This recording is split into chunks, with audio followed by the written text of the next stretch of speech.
Welcome to the Doug Ray Chevrolet pregame show here on Eastus Media. Not quite on Thunder Country yet, but we will be. This is a special occasion tonight, so we thought we are coming to you early tonight from the Frog Dome. If you're out there tuned in right now, broadcasting on Eastus Media, both Facebook and on YouTube.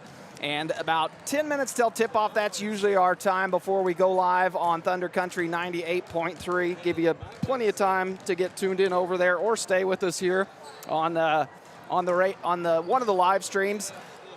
But this being a special night, once a year now that the Greenback Frog Dome has been renovated since 2024. Last year, the first game back here, played Larned, and then this year, with a little more time to put it together, a homecoming matchup here tonight against Nickerson. And it's just fun being back in this gym. I talk about it all week long leading up to this, and boy, it's a fun one. As always, I'm Cody Eastus alongside Logan McAllister, and joining us here in a bit, we got Shane McGreevy down on the end there, president of the Greenback Booster Club.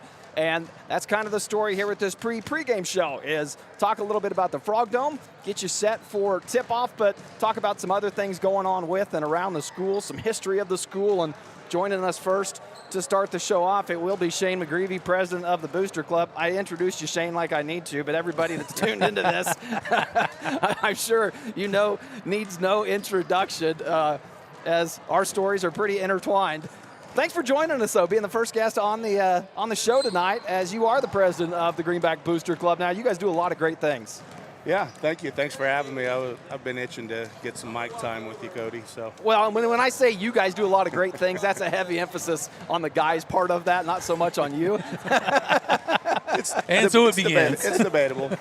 Yeah. Hey, that's the fun of the Facebook pre-show. Is this one's a little looser than what we will be when we dial it in and get on the air for the Thunder Country broadcast. So again, appreciate everybody tuning in to the broadcast. Clear a couple graphics away here, and we'll be set to go. Let's talk about that Greenback Booster Club, though, Shane.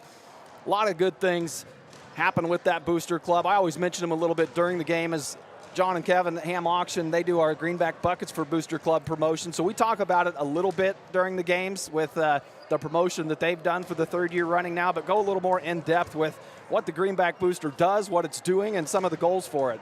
Yeah, and we really appreciate, all the the businesses that, come and do those types of things for us. The Ham Auction, they've been doing that, and then Doug Ray has done some before too. Those are awesome. They're kind of fun fundraisers, But Booster Club, we're kind of here to help provide, financial support to coaches, the things that maybe not fit in the school budget and things like that. And so we get coaches' requests and things like that throughout the year, equipment, uniforms, all that type of stuff. And fortunately, this is my third year on the Booster Club. Last year, it's a 3-year term, but I can't remember us ever having to say no to anything. So Booster Club's in a really good spot here at Pratt.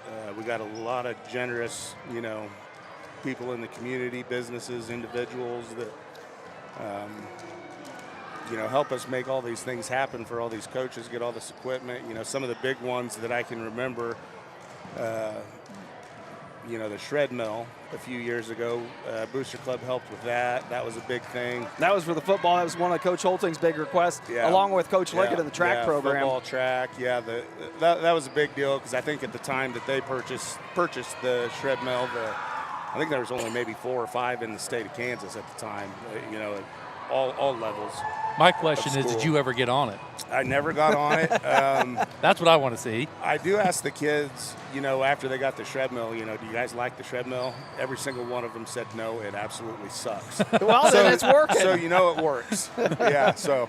And then, we got a golf simulator last year for the golf teams to share, so that was kind of a big fun one. This year, we had a couple big ones. We're actually in the process of getting the basketball teams a new shooting machine to share, and then another big one was end zone camera and equipment for the football team. And I'm going to go ahead and recognize our big donor for that one. Chase and Heather Gawley funded that project there.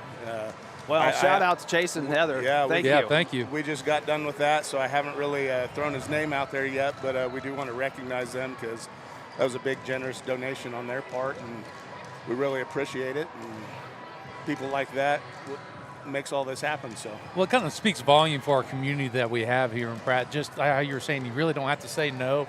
I mean, that's just great with, all the people, different businesses, individuals being able to chip in, and raise that fund and get it up where big enough where you can, kind of take on those projects. Yeah, the community is awesome here. I have buddies in other towns, and Cody, you've probably had the same conversations with some of these people, but I'll have people ask me, like, how do you guys afford a shred mill? How do you guys have such nice facilities? Blah, blah, blah. It's like, it's the community, Yeah, it really is. It's not one or two people.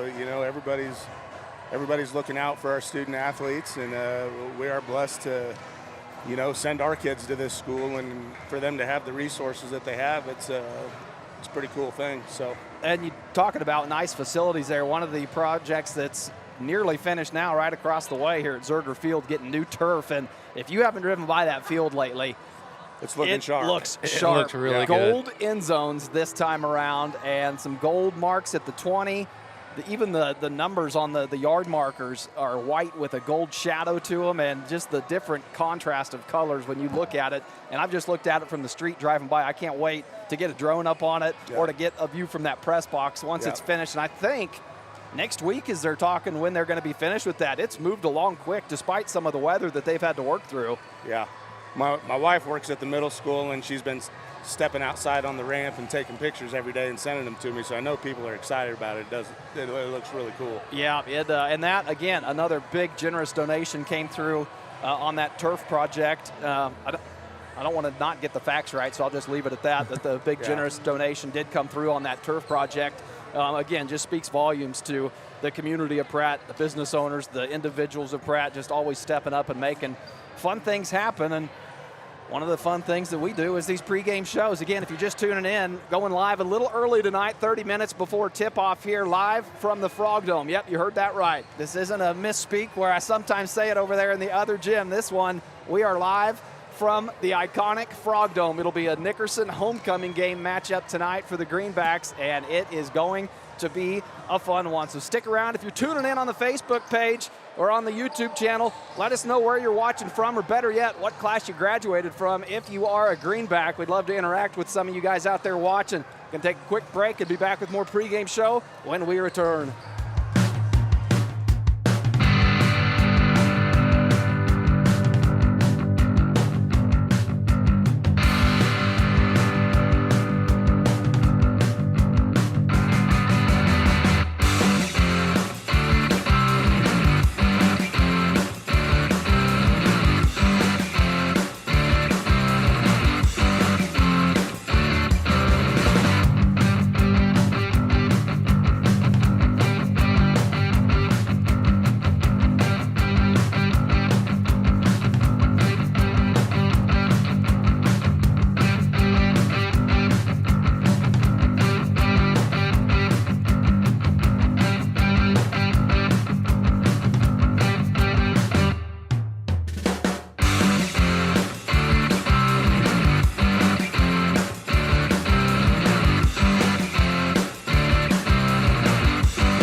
Welcome back to the pre-show here on Eastus Media right now, live on YouTube and on Facebook, bringing you the pregame show live from the Thunderdome.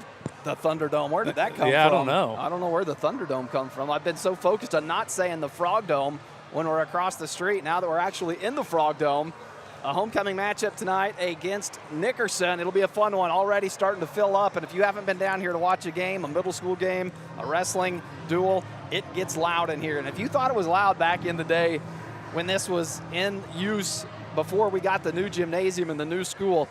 It's louder now. They took down all the drop ceiling that used to be here in this gym, so now it's nothing but tin ceilings up top, and it is not absorbed. It gets to rocking, that's any for sure. of that sound. It gets to rock, and this is one of the times where it's nice having the headsets on. It is nice. when you got it as loud as it is. Getting a word down from one of the coaches. We're going to talk with her real quick.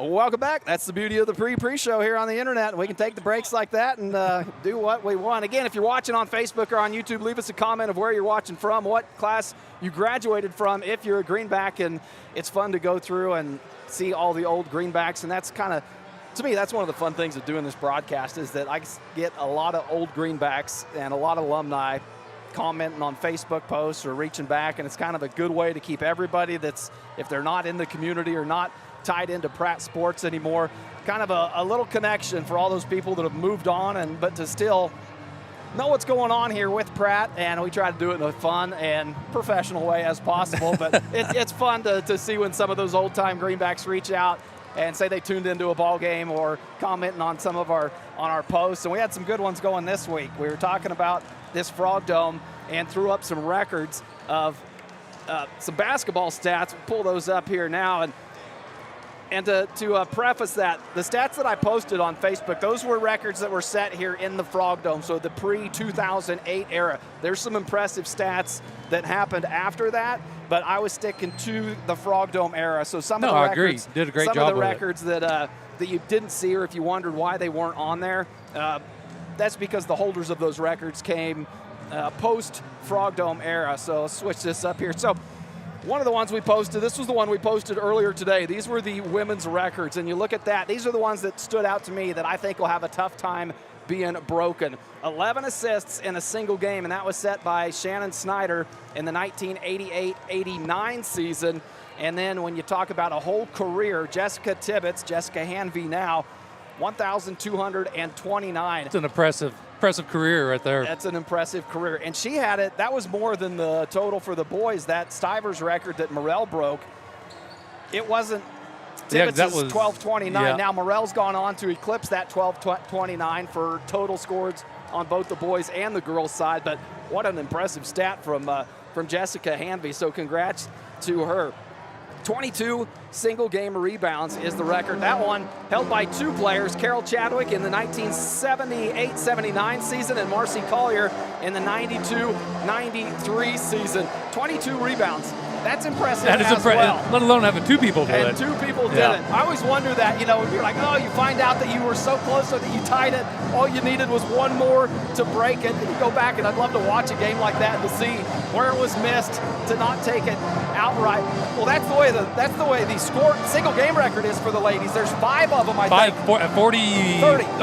30 points for 30 the girls. points, yeah, because Hope at the Hoisington tournament at 28. She had 29. 29. She just needed one more bucket. Man, I'm all sorts of off right now. To break that record, she had 29 points, and there's 5 Lady Greenbacks sitting at 30, and one more bucket in that Hoisington tournament this season would have done it for Hope Hughes. Almost there. She's still got a lot of season left to try to break that. Half a season left, we'll say.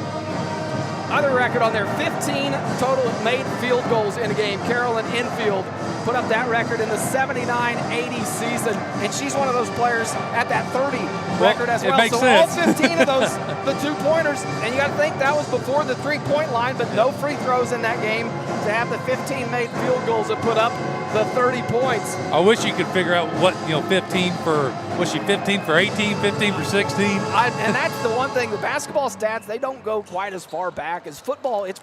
There's a lot of resources out there on the internet where you can pull and find football stats, coaches, records from maybe for you years back. Yeah, it takes some digging, but they're out there. Basketball, it's a little harder. Not everybody puts out their stats, and for whatever reason, and maybe there is an archive out there somewhere in the Pratt dungeons where I could get a little more detailed records of some of those games and seasons that we talk about here in the past. Let's take a look at the boys' side. When you look at their records of the ones we posted, that one 14. This one, I don't know how anybody's going to touch this. I don't Steve think anybody Hamey, can. in the 85-86 season, 14 blocks in one game. Well, we were talking at that Hoytons tournament this year for Arlie Morrell. Last year. Was it last year? It was last God, year I'm against so Minneapolis. I went back and looked. He had seven blocks, and I think 6 of them were at halftime. And I remember thinking, he's got to be getting close to a record at this point. Nope. And pulled up the record book at halftime and thought, oh my gosh, he is nowhere near Steve Hamey's 14 points. And so that's one, that'll have a tough one being broken. All of these really on this board. Dustin Patton's 14 assists in one game. Impressive, because you got to have somebody scoring the ball too. Patton, he was amazing. He was like a Steve Nash out there on the court. Yeah. Looked to get the assist every time, and had some scores then to go with it. Obviously, to put up that was 14 your era in a game. Yeah, he was a year older than me. He was in the '99 graduating class. So in that '88-'89 season, he would have been a senior that year. So you would have had, your Brett Williams, your Colin Reiners on that team. Jason Kennedy, a big man down low. John Schwartz. So a lot of greenbacks on that team that I can still remember the name of. And then the 42-point game from Bob Dubeck.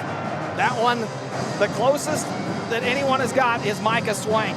The season, I can't remember. It might have been 2015. Micah Swank put up 41 points, 1 point shy of that. Still very impressive. The only reason I know that is because Arlie had a 39-point game, I think, last year, and I made the comment to Swank that, I think he was close. I thought the record was 41, and Dave Swank was real quick to correct me, said, no, I know it's 42 because Micah put up 41 and it didn't do it.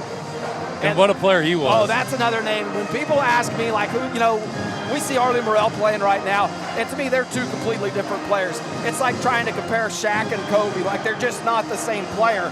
Dominant in their own right, and are going to be littering the record books of the Greenbacks. But to me, Arlie Morrell and Micah Swank are the two best basketball players I've seen come through here. Now, that's no offense to anybody pre-1990, as I didn't watch a lot of basketball then or wasn't around for it. Did you watch a lot of basketball in the 90s? I remember sitting right up there behind the gym, behind that bucket, watching the Craig Reynolds and the Chris Knights back in the day in the early 90s. And that was some fun basketball. That takes you back to the Al Schoen days. Longtime great coach here at this Frog Dome. We'll talk more about him in just a little bit. 27 rebounds also, the last record on that stat that we haven't got to. Martin Porter put that up in the 79-80 season. And again, I don't know a lot of these guys that are back in that era, but the Stivers record was around that same time frame, that 79-80. I'd have to go back and look. I had, when Morrell broke that all-time scoring record, Stivers was 1975 to 78. So I'd be curious if there was some overlap with Stivers and Porter on the court at the same time with as many records as Stivers has in this basketball record book. Boy, it's impressive. We're going to take another break. When we come back, talk more of the history of this Frog Dome, touch on that Al Schoen era, and some of the fun stats that we've been able to come up with this Frog Dome. Appreciate you tuning in. We'll take a look at some of the comments that have been coming through and be back after the break.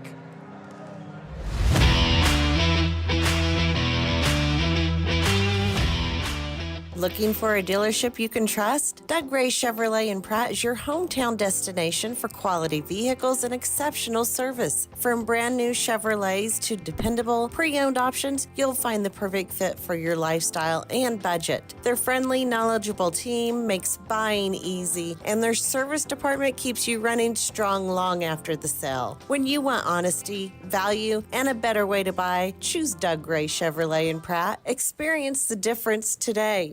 When it comes to your health, trust Grace Clinic and Urgent Care in Pratt, conveniently located at 920 East 1st Street. Grace Clinic proudly serves Pratt and the surrounding area. Family nurse practitioner McKaylee Kirby provides primary care, urgent care, and sports physicals, and is accepting new patients and walk-ins. Open Monday through Friday, except Tuesdays, from 8:30 to 6, and Saturdays, 9 to noon. Call 620-388-3086 today. That's Grace Clinic and Urgent Care, caring for your family close to home.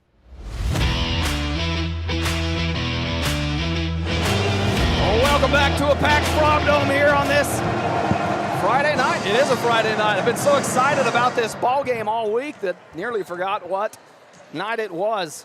Nickerson will be the matchup, a homecoming matchup, about 18 minutes away from tip-off. So we're about 7 minutes away from going live on Thunder Country 98.3. Wrapping up with some of the pre-show here on the internet. Eastus Media Facebook and YouTube is where you can tune in right now. Going through some of these comments, Todd Cunningham, thank you. He was telling us the best games against Nickerson were usually sub-state games at the Beaver Dome, and they usually determined who was going to the state tournament. That was back, Nickerson a little bit more competitive back then, and Jamie Froscher was wondering who holds the longest tenure for coaching the men's and women's basketball teams. Now, I don't have the full list of coaching, Jamie, but Al Schoen was the coach from 1974 to 1996 for the Greenbacks, so a 22-year reign for Coach Schoen, and that was when Greenback basketball was in its powerhouse days. Coach Schoen took 3 teams to the state title game in 1981, 1982, and then again in 86, finishing runner-up in all 3 of those. Never able to capture the state title, but that early to mid-80s run that Coach Schoen had, it was a powerhouse. Halfway through the 80s, there was Hutchinson News ran a survey amongst all the coaches that were willing to participate around the state of Kansas. It was in 1987, and the survey was asking, what gymnasium is the most hated gym to play in? Pratt was ranked #1 in that gym from the coaches I believe it. that come here. It's these old snake pit style gyms is what they call them. If you go back and read, there's a hardcover book out there. In fact, I think Blake Bolin has one down at the barber shop. It's called The History of the Hardwoods or something like that.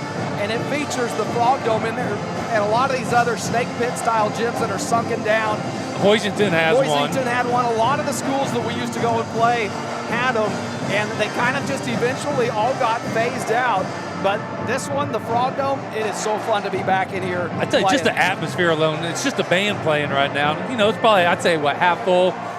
And you can already feel it, just the energy in here, just the noise, percussion, and off of everything. It's going to be a great night. It is. You know, it's been a great broadcast so far. We're going to hop onto the radio early, so we're going to take a quick break. And when we come back, we'll be live on 98.3 Thunder Country and keep this show rolling. Stay with us on one of the live streams. Ask your questions. We'll get to them still, and we'll be back here in 60 seconds.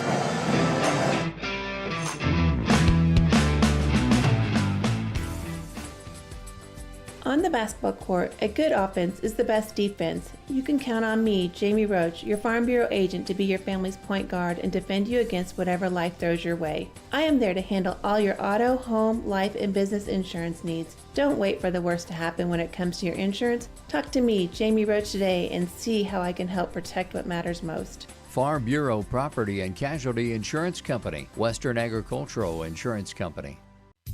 Clear, comfortable vision is one of life's greatest blessings. At Maydew Tebow Optometry, Doctors Troy Maydew, Seth Tebow, and Andrew Peaster are committed to helping you maintain healthy eyes and clear vision. Prevention and early intervention are the keys to your eyes, providing... The Pratt Greenbacks are on the court. Now, here's the voice of the Greenbacks, Cody Eastus.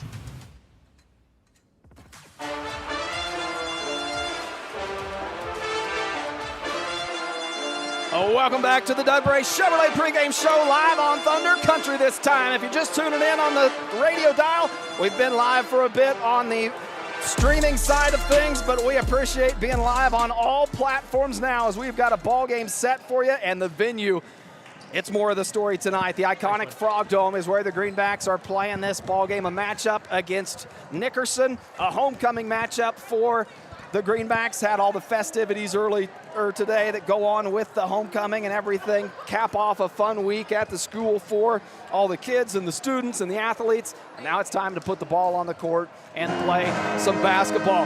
We'll talk more about the matchup, but we're still going on the history of this Frog Dome. If you're carrying over with us from one of the live streams, we were talking about the history of this facility. Built in 1939, originally named the Franz Gymnasium, and that plaque's still on the wall out there. But the name of the Frog Dome, this is one that's always been hard to find where it came from, along with the Greenback nickname and the mascot.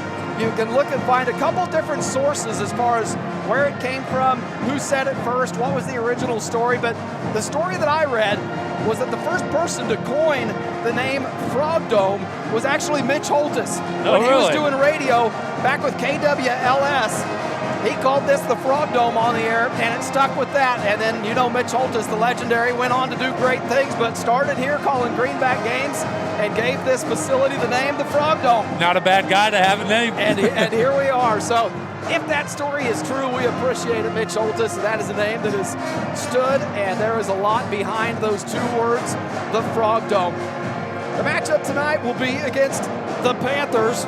Sort through the matchup papers as we were more focused on the history of this gymnasium, but the Greenbacks come into this ball game 5-12 on the season.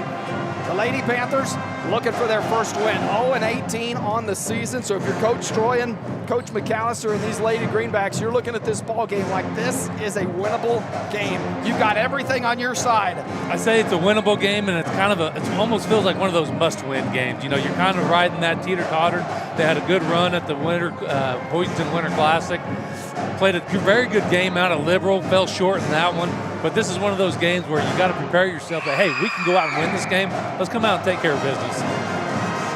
Checking in on some of the Facebook comments again. Yes, we did touch on this just a little bit ago. Someone was asking who's the longest tenured head coach in Greenback basketball history. And with what I can find, it is Al Schoen, Kobe, 1974 to 1976. This was one of those Greenbacks I was talking about earlier when I was saying it was fun to see Greenbacks from past eras connect with this show and what we do with Eastus Media and these broadcasts. Kobe Tresner is one of those Greenbacks. When you look at the record books, you're not going to find it in this basketball one, but you can't go through a football record book without coming away with the name Kobe Tresner, as that was the gold standard of Greenback running back that a lot of kids my age and myself included looked up to. And when he went on to break JoJo Reynolds' rushing record, let me tell you, it was a big deal. Now, Travis Tice would go on to eclipse that, but what Kobe Tresner was able to do and the type of athlete he was, again, one of those Greenbacks that the name stands out. And when you say it around this area, people know who you're talking about. Well, a while back we were talking about, we have that little text group about, greatest athletes to come through, and his name was mentioned in that. It always does. Yeah. It always is. You can't talk about Greenback greats without Kobe Tresner being in that conversation. So, Kobe, appreciate you tuning in. Back to some action here. It's about 10 minutes away from tip-off, and it'll be the Lady Greenbacks taking on the Panthers, and then the boys' action to follow. Talking about the boys' fun story. As I was pulling up here, and Arlie Morrell, Creston Thorne, Caleb Strong all getting out of their car, and I rolled down my window and I said to them, guys, it would be really neat if someone took down that 42-point record tonight in the iconic Frog Dome. Now, they all said collectively, no pressure. They said collectively, I think we can do that. I said, no, that's not how that works. It's got to be one of you. But that also kind of shows you what they are as a group of boys, playing together. That it's was not their about first thought. not about some single person doing it. They're talking about, I think all of us together we can do it. It was fun. So I guess challenge accepted, maybe? I don't know. We'll see. But boy, what a story that would be. Morrell's gotten close. He's got 3 30-point games this season. Hasn't eclipsed that 40-point mark, as that record has stood for a long time and for great reason. 42 points, an impressive one. But we got some Lady Greenback action coming your way first. Before we get to that, touch on some of our sponsors. And as always, John and Kevin at Ham Auction, putting on the Ham Auction Buckets for Booster Club promotion. $5 being donated for every Greenback 3-point bucket to the Greenback Booster Club. The Lady Greenbacks come into tonight's ball game with 54 made 3-point buckets. So thank you again to John and Kevin. If you missed the beginning of the broadcast, we had the president of the Greenback Booster Club, Shane McGreevy, on, and he was just talking about the businesses around the community of Pratt. Not only businesses, but the individuals as well, and just how much they give to this Greenback community, and how it takes a village to do what we do and to provide what we provide, and to get the type of results and the type of kids come out of Pratt High.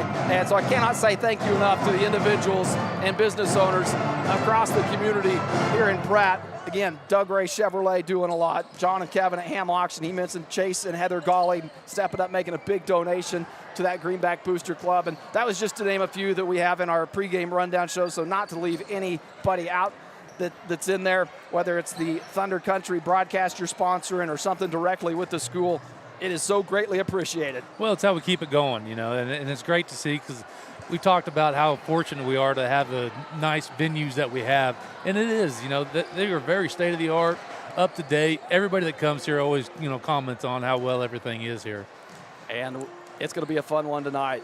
I would say we're a little over half capacity here. Now, that article I read back in that Hardwoods of Kansas that was talking about the snake pit and that survey that the coaches ranked the Pratt Gymnasium back in 1987 as the most hated gym to play in, it said the capacity in this gymnasium was 900 people. I find that hard to believe, but there is a plaque over there on the wall. If you pack 900 people in this gymnasium, wow. Well, that's the thing about these snake pit style basketball courts is, we can't even see the out of bounds line, and we're 2 rows up off the court, so the fans are just right on top of you the entire time. And for me, that's what makes it fun. It was neat. After last year's game, we played Larned in this game last season at the Frog Dome, and Mr. Helfrich, the superintendent here, had a decibel reader in this gym. And a week later, I was up at Allen Fieldhouse, and Mr. Helfrich happened to be there. We didn't know each other was there. Unbeknownst to us, we were both across the way. And I get a text from Tony Helfrich showing me the decibel reading at Allen Fieldhouse compared to the Frog Dome, and the Frog Dome was louder. It was unreal. And I said, I believe it. That's how loud it is when you are in here. And if you've been to Allen Fieldhouse, you know the atmosphere there. I think we're going to get one of those same type of electric atmospheres here tonight. 6 minutes away from tip-off, we'll take another break, and when we come back, get you all set, starting lineups and more here on the Doug Gray Chevrolet pregame show here on Thunder Country.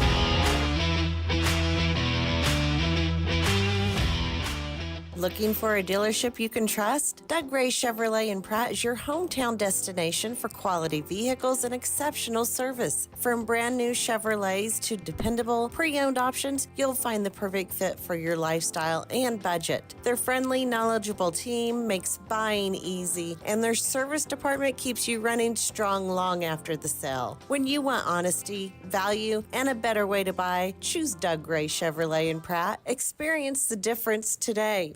When it comes to your health, trust Grace Clinic and Urgent Care in Pratt, conveniently located at 920 East 1st Street. Grace Clinic proudly serves Pratt and the surrounding area. Family nurse practitioner McKaylee Kirby provides primary care, urgent care, and sports physicals, and is accepting new patients and walk-ins. Open Monday through Friday, except Tuesdays, from 8:30 to 6, and Saturdays, 9 to noon. Call 620-388-3086 today. That's Grace Clinic and Urgent Care, caring for your family close to home.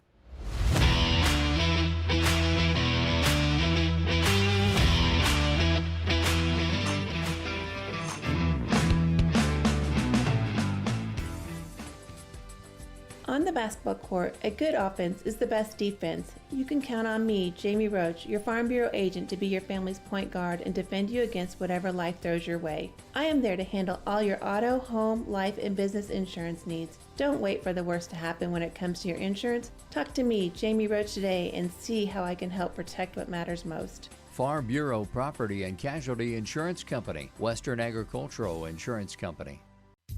Clear, comfortable vision is one of life's greatest blessings. At Maydew Tebow Optometry, Doctors Troy Maydew, Seth Tebow, and Andrew Peaster are committed to helping you maintain healthy eyes and clear vision. Prevention and early intervention are the keys to your eyes, providing that clear and comfortable vision your entire life. Regular comprehensive eye examinations are essential in identifying conditions that can damage your sight. Call us at Maydew Tebow Optometry for an appointment today or visit us at maydewtebow.com.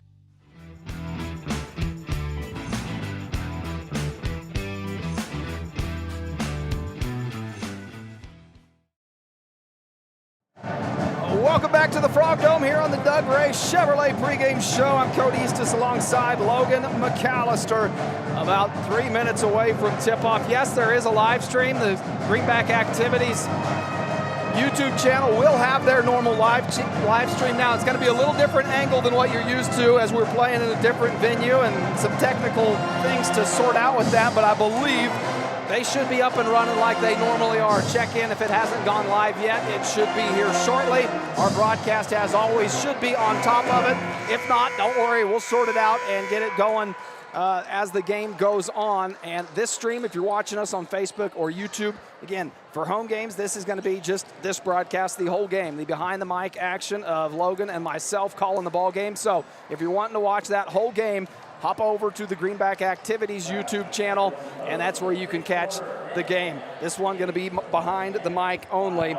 We talked about the Panthers coming into this ball game 0-18 on the season. The Greenbacks 5-12 coming off of their game Tuesday night, and would love to pick up a win here against the Panthers. Try to get the homecoming week finished on a positive note. Yeah, I think the girls are going to have to just come out and play their game, play aggressive, play strong, get some ball pressure, rebounds, and get out and run. I think they had some success doing that in a few games.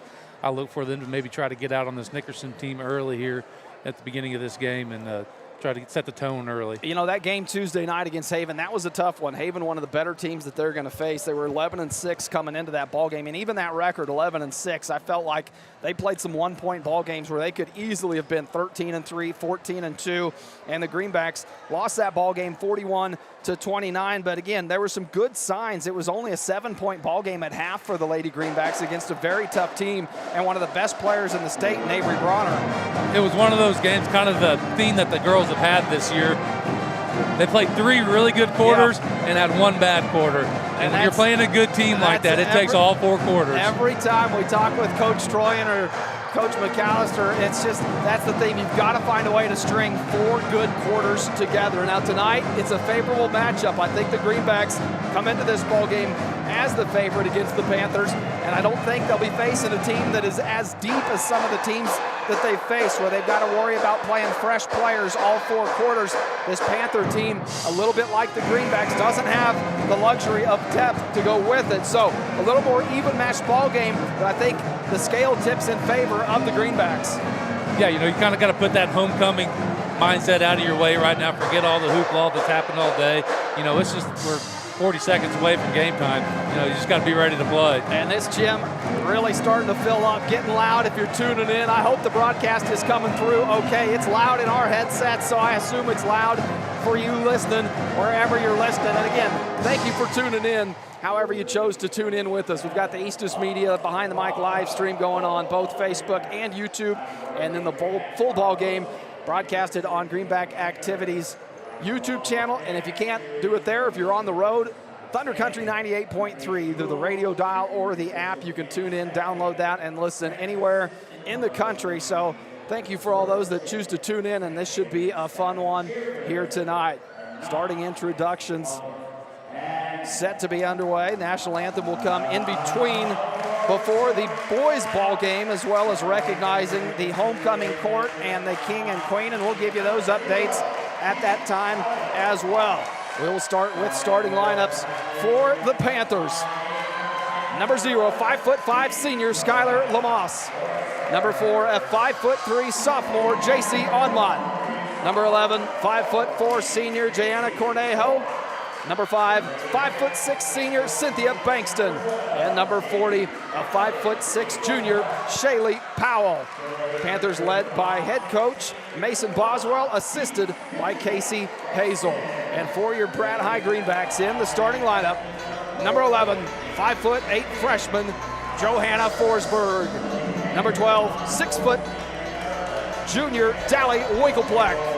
Number 14, a 5'10" freshman, Lakin McAllister. And number 23, a 5'8" senior, Addison Sowers. Number 24, 5'9" senior, Hope Hughes. The Greenbacks led by head coach Emma Stroyan, assisted by Kat McAllister. Those are your starting lineups, and we will be set to play some basketball moments from now. And it looks pretty darn close to what it looked like back in the day as the students run the far wall. Gangrene hanging over the rail just puts a smile on my face. It is time to play some basketball here. Kyle Farmer on the PA. And you've still got plenty of time to make your way down here. Still some seats available.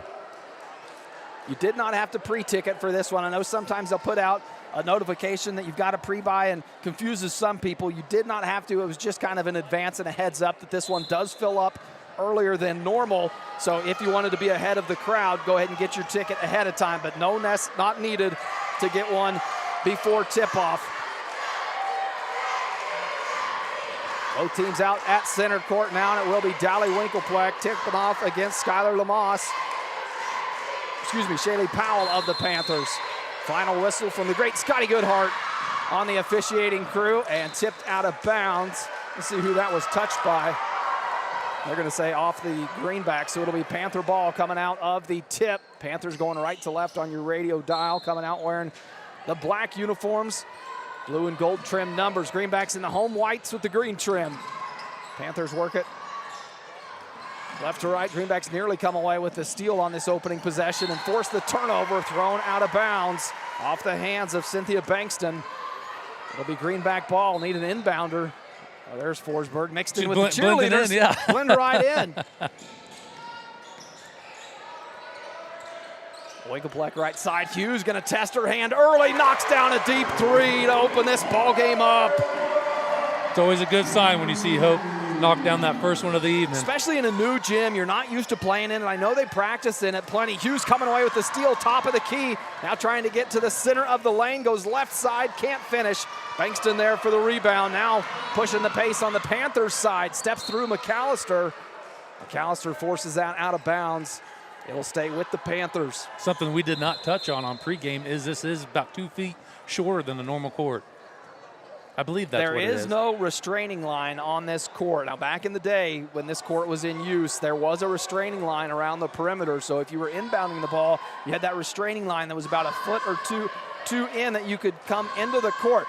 When this court was redone in 2024, Coach Batten, actually, I think he shaved a foot off of both ends. So instead of your traditional maybe 93-foot full court, this one may stand like 91 or 92. I know it's a tad shorter. By doing that, it was allowed him to get rid of that restraining line, and that was by design. Coach Batten wanted to play in this tight confines without the restraining line. Trying to short out the shot clock right now. Working through a couple technical difficulties in this new gym. Got to bring all the equipment over from the old one, get everything going, and now looks like they've got the shot clock going, but counting down. Now they've got it where they need it. Bankston to inbounds on the baseline, comes high up top. Hughes gets a hand on it, intended for Cornejo. Hughes comes away with it. Up ahead, Forsberg, the pump fake. She'll dribble drive, baseline, good. Good take. Forsberg puts the Greenbacks on top, 5-0. 1 minute gone in this opening corner, and Winklepleck tipped that off the hand of Onmont, so it'll go to the Greenbacks. You can see Sowers out there playing with that face mask. She took a hard elbow to the nose Tuesday night against Haven.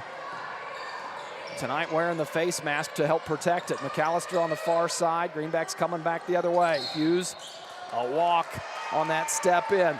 Hughes has to adjust now, knowing that that's going to be called. There are some ball games throughout the season and throughout her career where she gets that travel call depending on how the officiating crew calls it. That carry a little bit with her hand and that early jump step. That time an early travel called, she'll have to make the adjustments. Shot rattles out. Winklepleck there for the rebound. Panthers still scoreless, 6:35 to play. Hughes bringing the ball up the court for the Greenbacks. Starts it right side to McAllister. Hughes dribbles in out to Forsberg. Forsberg going to try a three. Banks off the glass, and then a long rebound pulled down by Onmont, and a reach-in foul. Go against Forsberg.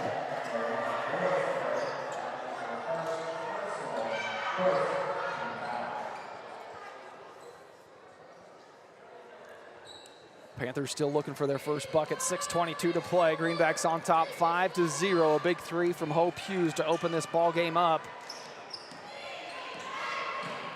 Drive into the paint and going to the free throw line. Cynthia Bankston will earn a trip after the foul on Winklepleck. Two quick fouls, one on Forsberg, one on Winklepleck. That's something the Greenbacks are going to have to be careful of.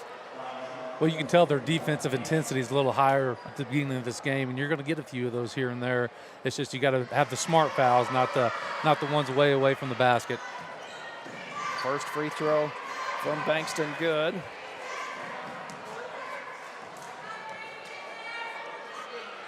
Second free throw goes as well. Bankston 2 of 2 at the free throw line.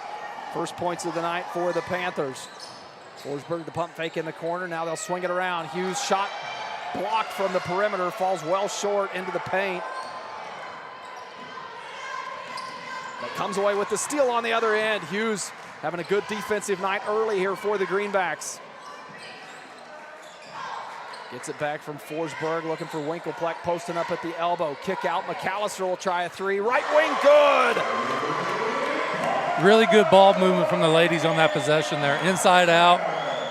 Finding Winkelpleck early in that possession, had that defense collapse, and then a quick pass out to McAllister, able to knock it down uncontested. Greenbacks on top, 8-2, 5:27 to play here in the opener.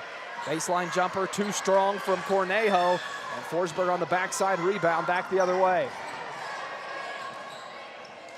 Winkelpleck trying to take left baseline, kicks it back out to Hughes. Goes back to Winkelpleck, elbow jumper.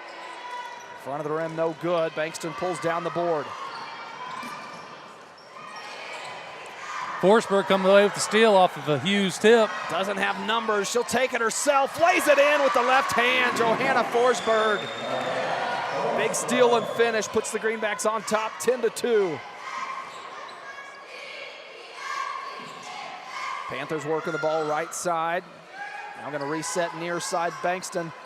Top of the key, directing the traffic. Cornejo left wing. Forsberg and Winkelpleck bring the double team. Cornejo has to dribble out of it and reset. 15 on the shot clock. Skip pass near side. Bankston will try a deep three-pointer. Back iron, high rebound. Kept alive. Panthers go up and in. J.C. Onmont with the backside rebound and putback. Makes it a 10-4 ball game with 4 minutes left in the first quarter. Hughes right side. Starts the offense in Forsberg's hand. There's that high post look again, this time to McAllister. Kick out. Hughes will try the three. Good! Same spot as McAllister knocked it down. And the Greenbacks, three early three-point buckets on top, 13-4. After coming off of last Tuesday with no made three-pointers, it's nice to see him falling for the ladies early. Making up for the only game this season, I believe, where the Greenbacks unable to knock down a three-point bucket, have three of them already early on in this ball game, and tipped off the hands of J.C. Onmont. It'll go to the Greenbacks. Emery Myers making her first check into the ball game. Addison Sowers will get a breather.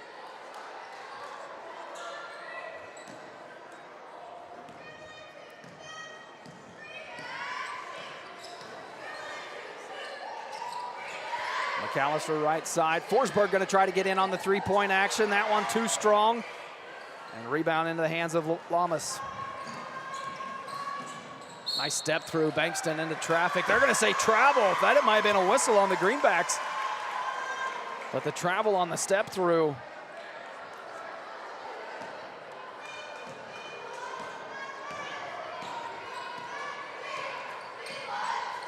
.3:13 to play here in the first. Greenbacks on top, 13-4. Hughes tries a step through of her own, right in the back of the rim. Gets her own rebound, puts it in for two.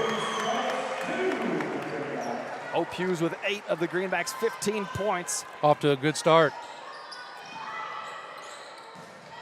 Greenbacks nearly come away with the steal. Now they do. Myers and Forsberg running. Myers will take the right side, pull-up jumper.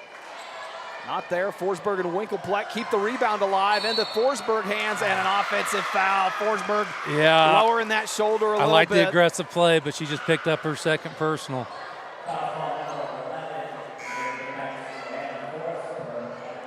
First it's a good physical play, just got caught that time. A couple substitutions for Coach Bosworth as Taylor Galloway checks into the ball game.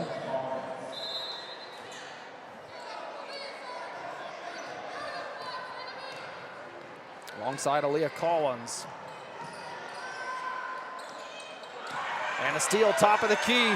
Myers going to take the left side of the rim, lays it in for two. Quick hands of Emery Myers, able to turn it into points.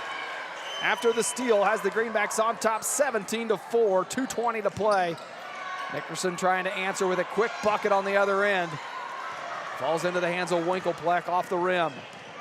Outlet to Hughes, she'll work the ball up the court. There's that high post look, kick out Myers, step back three. Good look for Myers, just couldn't knock it down.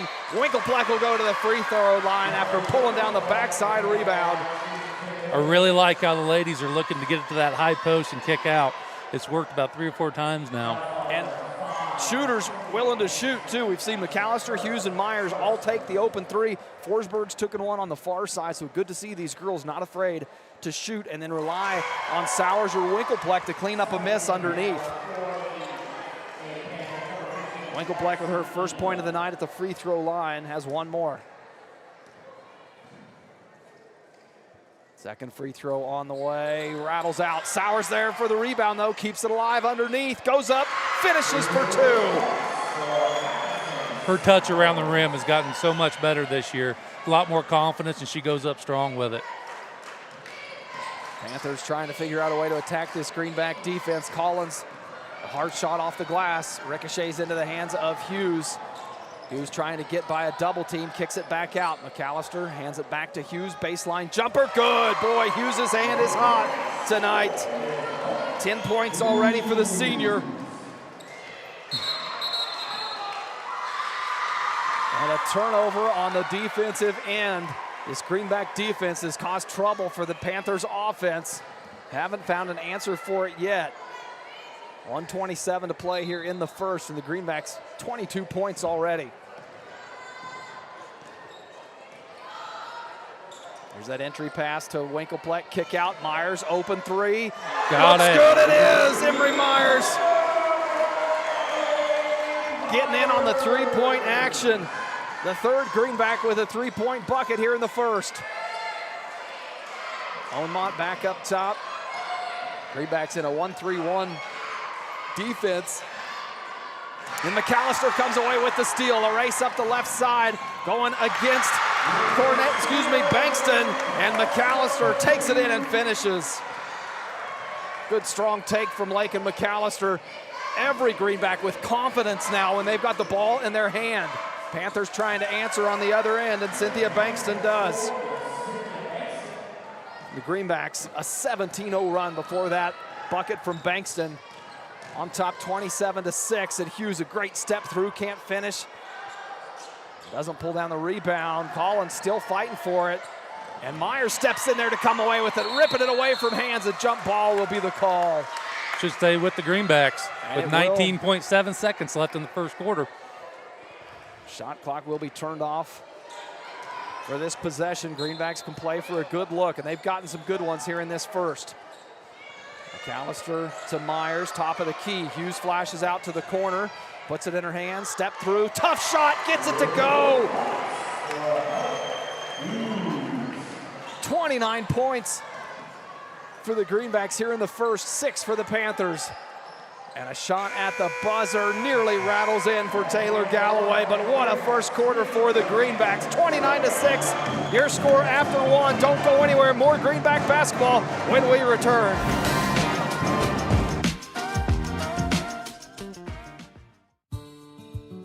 This is Terry from Gatlin Meckler's Pharmacy. On display in our pharmacy is a nice assortment of over-the-counter items and a wide array of medical supplies, which includes knee scooters, walkers, canes, and bathroom items. We bill Medicare for respiratory supplies and immunizations. Our preferred pricing on prescriptions will get you through the door, and our customer service will get you to come back. Be sure to stop in today and see us on Country Club Road in Pratt. When it comes to real estate, folks want to work with someone they know and trust. I'm John Hamm with Hamm Auction and Real Estate. Whether you're buying a home, selling land, or thinking about an auction, Kevin and I take the time to walk you through every step. No pressure, just honest local advice. We're proud supporters of the Pratt High Greenbacks and proud to be a part of this community. Give me a call at 620-450-7481 or Kevin at 620-770-2381. Hamm Auction and Real Estate, local knowledge you can trust. Welcome back. Second quarter action here in the Frog Dome. Greenbacks with a huge first quarter, their biggest of the season, 29-6. They lead it over the Panthers after one quarter of play. And Hope Hughes, 12 points in that first for the Greenbacks, but everybody getting in on the scoring. Forsberg with 4, McAllister with 5, Myers with 5, Sowers with 2. Greenbacks looking good early on in this ball game. Panther ball to start this second quarter. Cornejo into Collins, kicks it back out. Into the right corner they go. Cornejo gets it back, working against Myers. Dribbles into a double team, ball on the court. Greenbacks fighting for it, and a loose ball tie-up goes to the Greenbacks. Kinley Hildebrand in the ball game, got her hands on that one for the Greenbacks.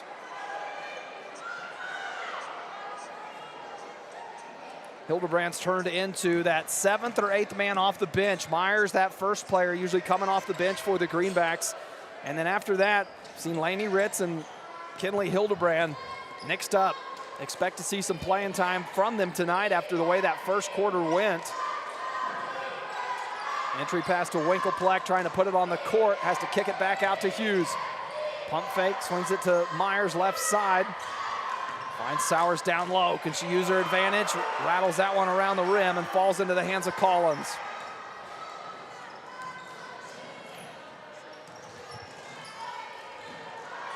Cornejo works it right side. An elbow jumper able to drop for Taylor Galloway. Her first bucket of the night.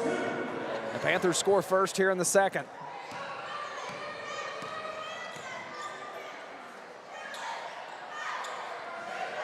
Hildebrand, a good look to Sowers, turns, uses that body, rolls off the backside, but Winkelpleck on the other end, gonna go to the free throw line after cleaning up a board and then being physical through contact. Yeah, Winkelpleck's already had a great game on the board. She really fights on that backside well, seals her gal off and gets the rebound.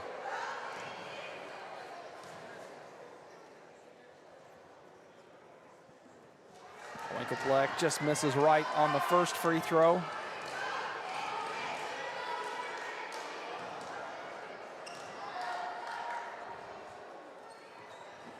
Second free throw, that one misses as well. Sowers there, can she finish? No. Winkelpleck, no. Sowers a third time, wrestling it away, still on the court. And now a jump ball gonna come maybe just to clean things up, and that's what it is. It'll be Panther ball. We had 3 Panthers and Sowers and Winkelpleck all fighting for that down on the court. Jump ball goes to the Panthers. Galloway walking the ball up the court.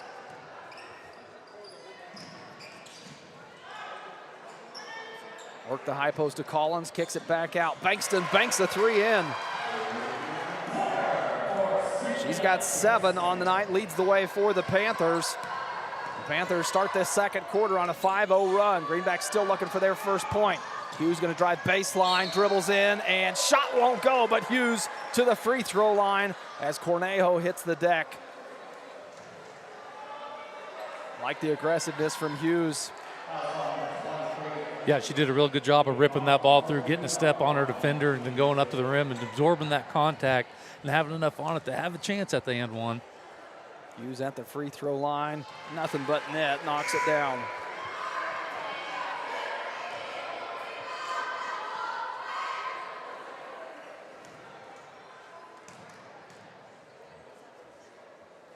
Second free throw on the way. Hughes good, 2-2 at the line. And a substitution. Hughes will get a breather as Johanna Forsberg checks back into the ballgame for the Greenbacks.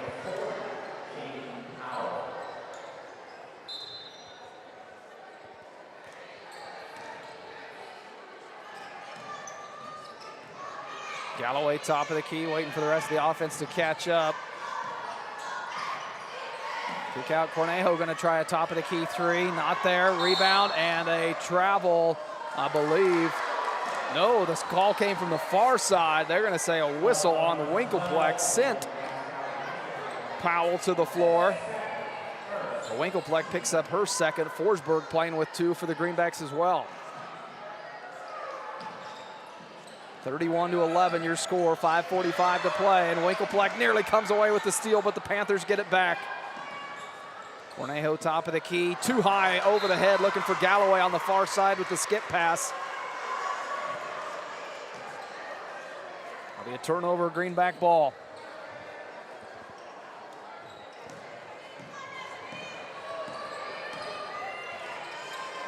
Winkelpleck, Hildebrand flashing, Winkelpleck gets it back, a high floater, doesn't fall. Sowers too far under the rim, couldn't do anything with it, and now the Panthers out front running. Bankston ahead of everybody, but couldn't slow it down enough. Off the glass, and Forsberg and Bankston tied up for a jump ball that'll go the Greenbacks' way. McAllister subbing in for Winkelpleck. I mean, what a difference it makes when you can have a little bit of a rotation, whether it's foul trouble or stamina, and you can see this game more so than any other ones we've seen this season. Coach Stroyan able to rotate girls in and out with the Greenbacks with that big first quarter lead. A loose ball in the paint. Panthers Another jump ball. Sowers just trying to rip that one away. And she got the jump ball call, but it goes to the Panthers. That has got to be awkward playing with those masks on. Right now, also for the Greenbacks, there's 4 freshmen on the court. A young squad out there for Coach Troy, and tipped away from Sowers into the hands of McAllister. Rips it away and comes away with it. Looking up ahead to the court to Myers. Myers, baseline, good look, finds Forsberg. Backside for 2. Good ball movement there. Way to get it up the court and an extra pass for an easy shot. It started with that pass from McAllister to get it up to Myers, and then the nice look to Forsberg on the backside for the finish. 4:35 to play. Greenbacks on top 33-11. That one slips by, but the Panthers recover. Cornejo a deep 3, and Sowers another rebound. Up ahead, McAllister, the fake baseline dribble drive. Kick out to Forsberg. Hildebrand has trouble hanging on to that one. Myers chases it down and keeps it alive. Greenback's going to reset the offense. McAllister looking for Sowers down low. Good spin move. Can she finish? No, but Hildebrand on the backside nearly finished it. And a shallow shot from Forsberg falls out of bounds. A couple good looks for the Greenbacks. Substitution as Cornejo comes out of the ballgame for the Panthers. J.C. Onmont checking in.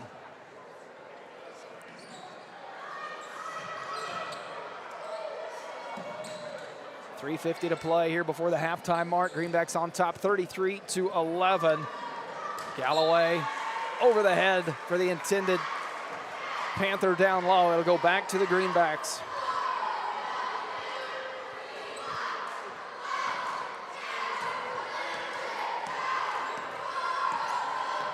Myers across midcourt, comes McAllister, the skip pass back to Forsberg. Forsberg likes that left hand. Now reverses it back McAllister's way. Looking for Sowers, set up down low, a little elbow to create some space and finish. Addison Sowers, good job creating space with not enough contact to draw the attention of the officials down low there. Panthers right side, Omont will try a 3-point bucket and fouled on the shot. She'll go to the line to shoot 3. It looked like. And they got Hildebrand. They'll get Kinley Hildebrand for her first foul on that shooting foul.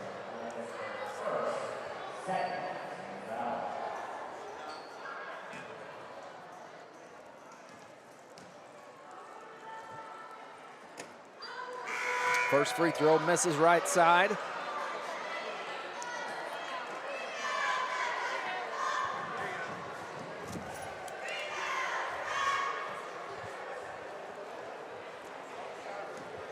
Omont with 2 more after that foul on the 3-point bucket. Can't connect on that one. 0-2. Cornejo going to check into the ball game.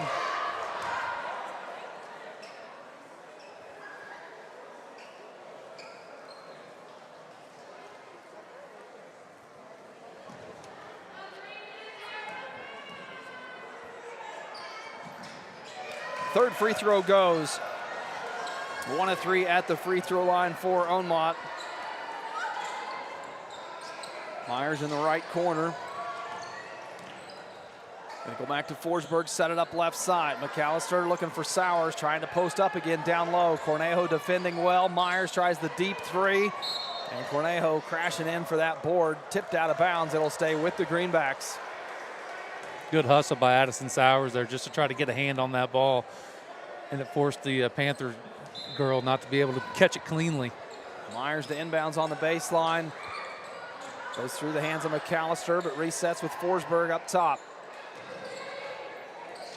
Nice dump down. Sowers will go to the free throw line, drawing the foul. Sowers aggressive when she gets the ball down low, and rightfully so. She's got the advantage on size in the paint tonight, and when she's gotten her hands on it, she's turned and looked to score. She has. She's been very aggressive whenever. And the another thing is that the girls are actually looking to get it to her down low. Yes. Sowers knocks down the first.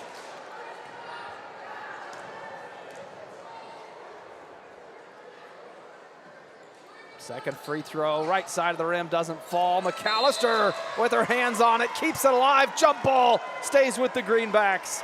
Good hustle play from Lakin McAllister. Greenbacks with a 36-12 lead, 2:45 to play here in the second quarter. McAllister, corner three, sets her feet, knocks it down. Second three-point bucket of the night for Lakin McAllister. Bankston dribbling through traffic, top of the key, and a blocking foul will send Bankston to the free throw line as Hildebrand picks up her second.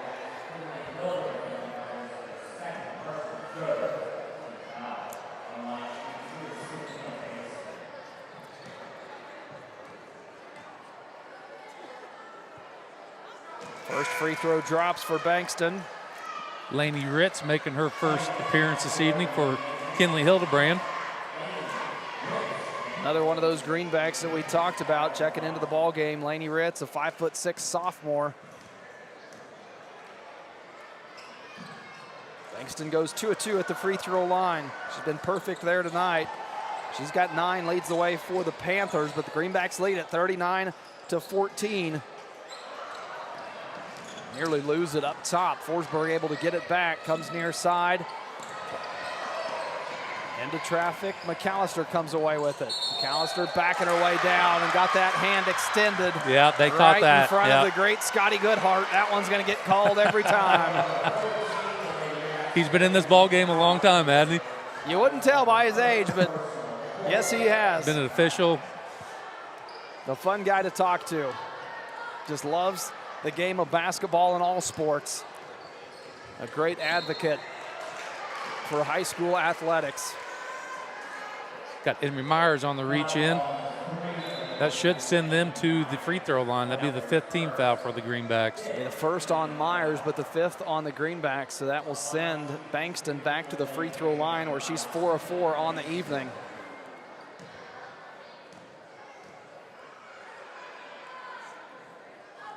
Doesn't get the roll off the back iron, her first miss of the night.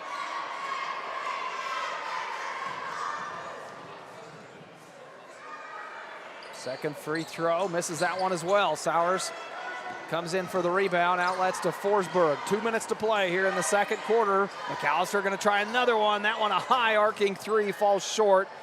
The Panthers come away with the rebound. Bankston may have walked, and there it is. Call came from the backside, got tied up in some traffic between two Greenbacks.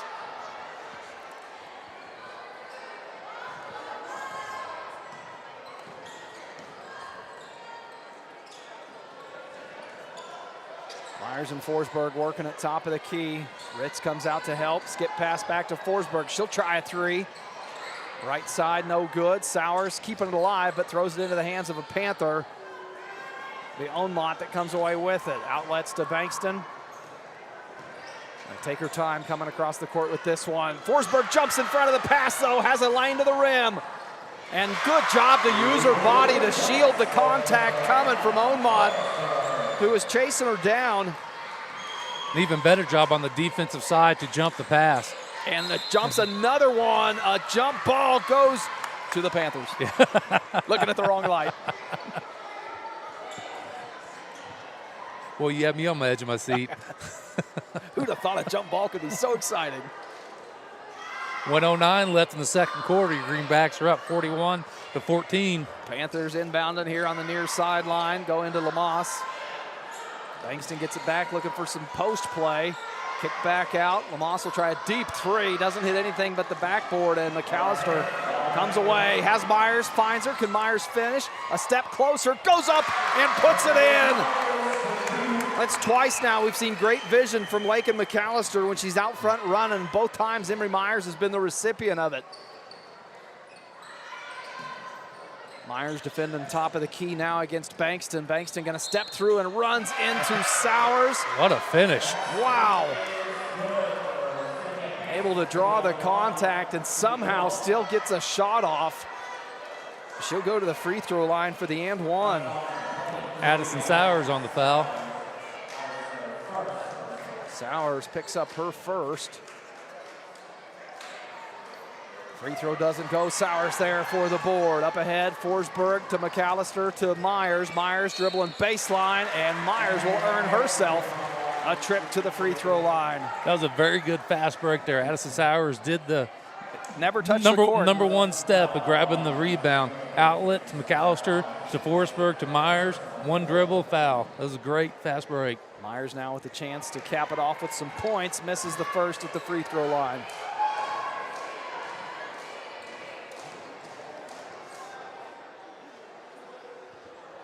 Second free throw for Myers falls. Panthers with the shot clock turned off can play for the last shot of the second half. 44-16, Greenbacks on top. Panthers come back near side. Lamas dribbling in, double team, swings it right side. Forsberg with a hand on that, gonna force the Panthers to reset on the far sideline. 14 seconds on the clock, plenty of time to work. Inbounds comes to Lamas. Gets it right back, shot not there. Rebound pulled down by Onmont. Can she keep it alive? Off the foot of Sowers. And 6 seconds is what the Panthers will have to work with a baseline inbound. It'll be Bankston to inbound.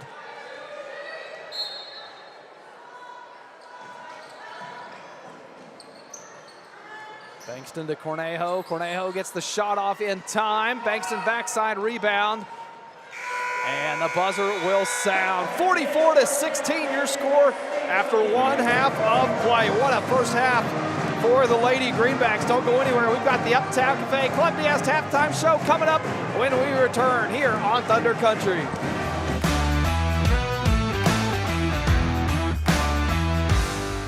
It's a fact. A custom cow mineral does not have to cost more. Actually, it might be just what you need to improve your cow herd. The friendly and helpful professionals at Extra Factors in Pratt are available to sit down and discuss your operations needs and goals. From custom protein supplements and liquid protein to bulk commodities and possible mineral formulation. Find it all at Extra Factors. Call 620-672-5616 and speak with Levi Macbeth for all your nutritional needs. Extra Factors. We put the extra into cattle nutrition. This is Jeff. And Jared.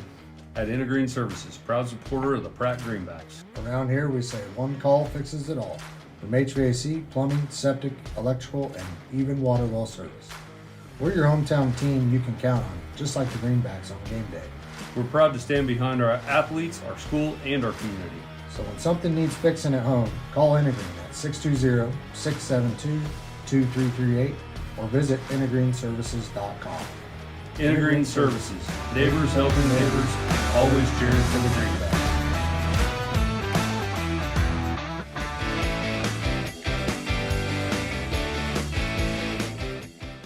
Are you interested in building a new home or remodeling your current one? If so, give J.A. Knight & Sons a call today. This is Chase Scully with J.A. Knight & Sons, and we are the area's premier general contractor and have been serving the Pratt and surrounding area for over 50 years with superior quality and attention to detail. We specialize in high-end residential and commercial construction and have now expanded our services to include pre-engineered metal buildings. J.A. Knight & Sons is a proud supporter of Greenback Athletics and would like to help turn your next dream into reality.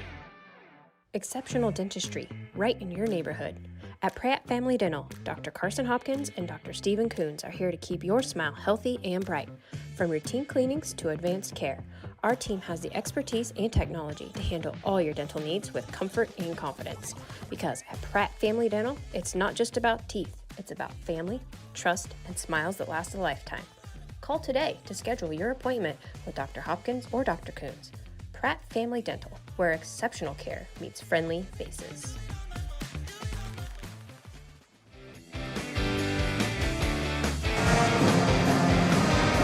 Welcome back to the Uptown Cafe Club DS halftime show here on Thunder Country.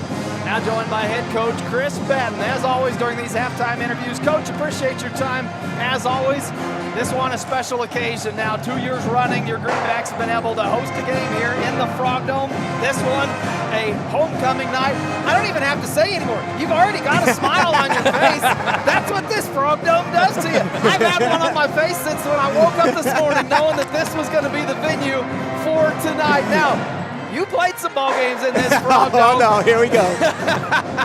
Here we go. We got to. I mean, I was going to get your thoughts on the Frog Dome, and you probably played in it more than you've coached in it now with only your second game coming up under your belt as a coach. But as a Ulysses Tiger, you played some ball games in this Frog Dome.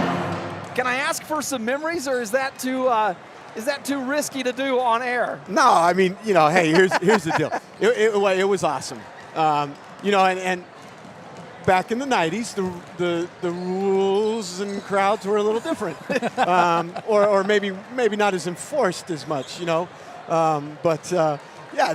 some great memories here, and I can remember some wars in this gym, and the student section was electric, but it was definitely a different time back then. When you prepare your team to play in here, do you reference stories at all of what to expect for them, of what the crowd and the environment is like? Now, they're the home team, so they don't have to deal with what you had to deal with coming in as a visitor, but you know what it's like for the Panthers coming in tonight, playing in this court as a visiting team. Yeah, no, it's we basically just talk about, man, we've got to make sure we communicate, and it's going to be super loud, and we know the crowd's going to be into it. It just echoes in here, and so we try to make sure that that we're communicating on our end, but then also we talk about how this is going to be tough for them, and we want to make it tough for them, and we want to make sure there's a reason for it to be tough for them, and so we talk about how our intensity's got to be higher, and just got to really get after it. When we talk about the atmosphere here, and we always talk about the volume and the sound, how different do you have to coach in this gym versus the other gym when the communication is a little bit easier? It's not easy in this gym once the game gets going to communicate with your players. Well, once the game gets going, you can forget about communicating on the opposite end. It's not happening. So you got to get it done on your end, and then hope that you can play enough and have enough confidence in what we've done in practice to just carry out on the other end. We have some hand signals for some things, but in the end, it's so tough to hear. It's almost impossible. Are any of the hand signals like oop? Is that what it is? Like, we can suggest some if you need some. I'm probably better at this one. Time and situation. Right? I still think that needs to be a T-shirt. It is. I got one. Even better. You can bet. I made him the time and situation T-shirt. Yep. You can bet on that. All right, Coach. We appreciate your time. As always, looking forward to talking with you post game after you boys hopefully take care of business on homecoming night. Thank you. All right, that's head coach Chris Batten. When we come back, stats and more for the first half here on the Uptown Cafe Club DS halftime show.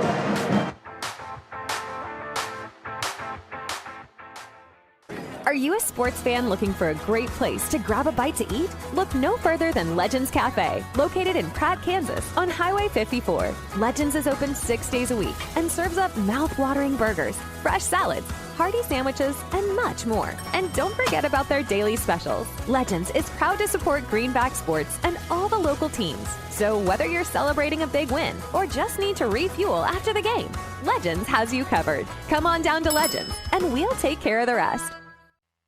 At Timish Electric, we light up your world with reliable and efficient electrical services. Our team of skilled and certified electricians is dedicated to providing top-notch service for all your electrical needs. From residential, commercial, or industrial needs, we ensure your electrical systems are safe, reliable, and up to code. Contact us today at 620-672-9334 to schedule a consultation. Timish Electric, proudly serving Pratt and the surrounding areas electrical needs for over 25 years.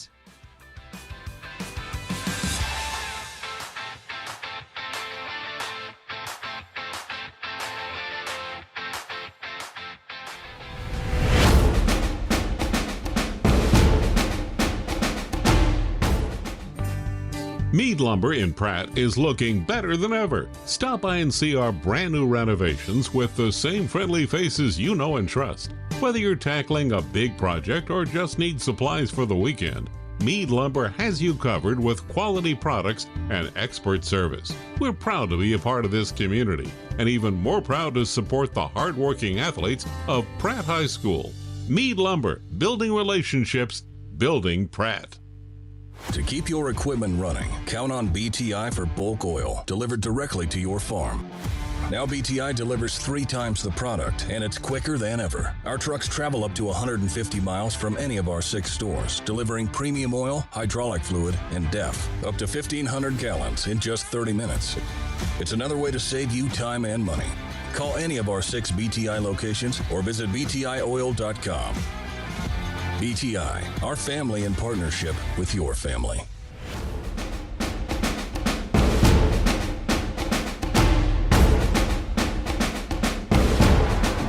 Welcome back to the Uptown Cafe Club Desk halftime show here on Thunder Country. Coach Batten talking about back in the day, he was an opponent, a visitor that would come play on this.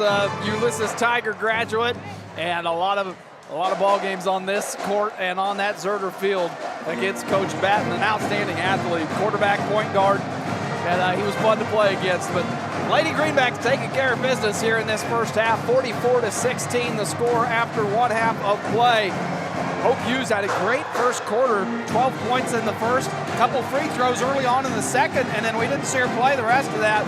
Might be by design, just the way this ball game is going. It's a great opportunity to get some of these younger players some minutes. Yeah, Hope's one of those players. She could take control of this game whenever she wants at any point in this game. She's just that good.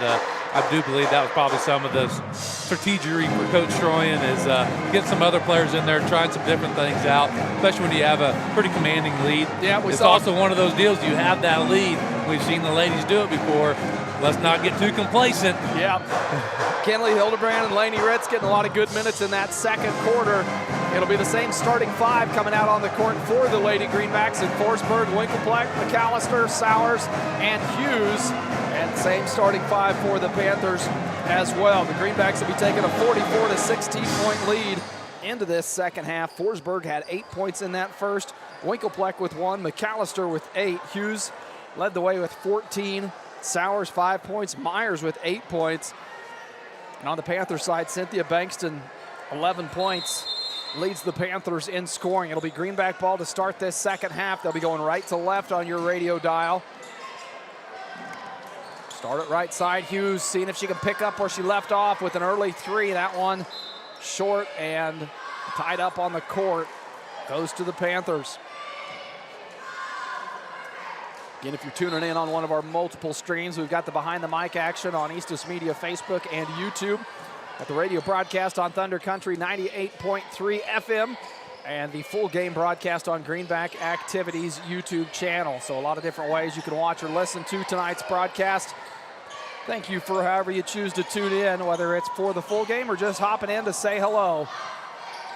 Greenback's coming back after the miss. Hughes dribble drive, dump down to Winkelpleck. Good footwork, but too strong. Sowers to clean it up on the backside for 2. Sowers has had a great night underneath the rim for the Greenbacks. That was another great move by Winkelpleck right there. She was really aggressive when she got the ball, turned and went in hard. Just a little too much off the backboard.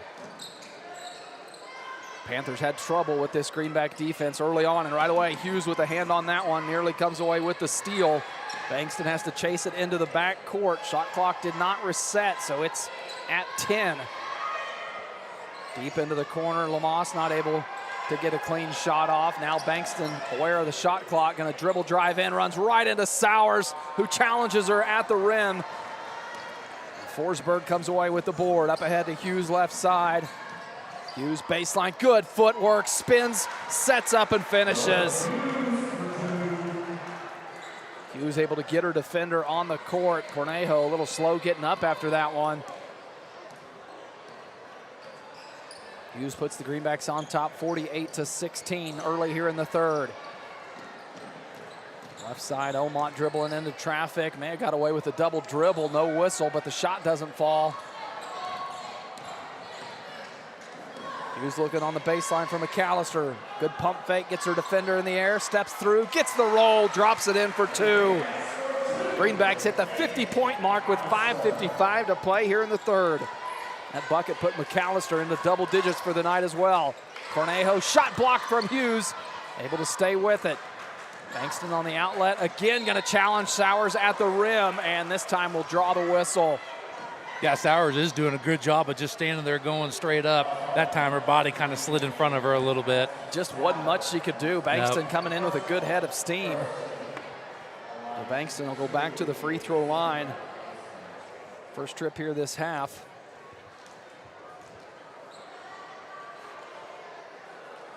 First free throw does not fall. Now some substitutions for the Ellie Greenbacks. Schmidt making her debut this season. Emery Myers and Ellie Schmidt checking into the ball game, and what a good sign to see for the Greenbacks. Good to see her back on the court. Second free throw from Bankston goes. Hughes baseline drive with the left hand, up and under finish. Hughes just able to score at will against this Panther defense.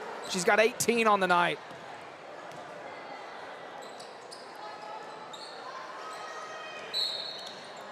And a quick whistle.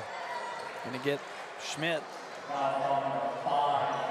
I like it. You check into the ball game, haven't played all season. Get Let's a whistle go. blown. Get in the books early. I like the hustle play from Ellie Schmidt.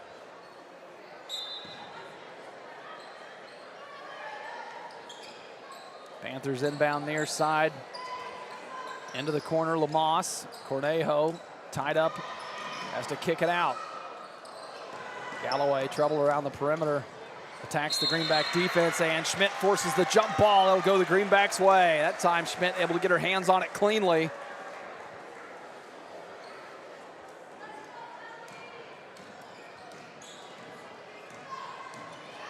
Myers back the other way for the Greenbacks. Comes out to Hughes. Hughes dribble drive in. Off the glass with some contact. Schmidt, good hustle, backside rebound. Tipped out of bounds. It's going to stay with the Greenbacks. Last touched by a Panther. Hughes to inbounds.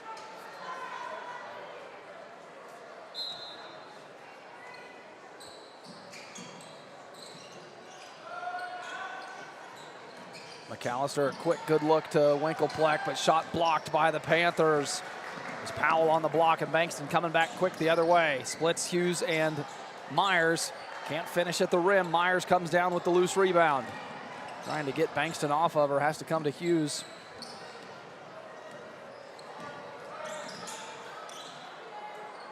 Hughes to McAllister, good kick out. Myers got a dribble drive into the lane. Out of Gets and the one. shot to fall and one. Really loving this high post action that we're getting tonight out of the girls. Just really good when you can catch it at that high post, look opposite side, and catch Myers there streaking in. Myers with a chance for the and one at the free throw line. Knocks it down, completes it, puts the Greenbacks on top 55-17. Emery Myers with 11 points on the night. 4:25 to play here in the third. Lamas on the left side, entry pass denied into the hands of McAllister. McAllister trying to get by Lamas on that far side. Comes back to Hughes, top of the key. Swings it out. McAllister going to try the three, right wing. Bit off the mark. Schmidt chasing down the loose rebound.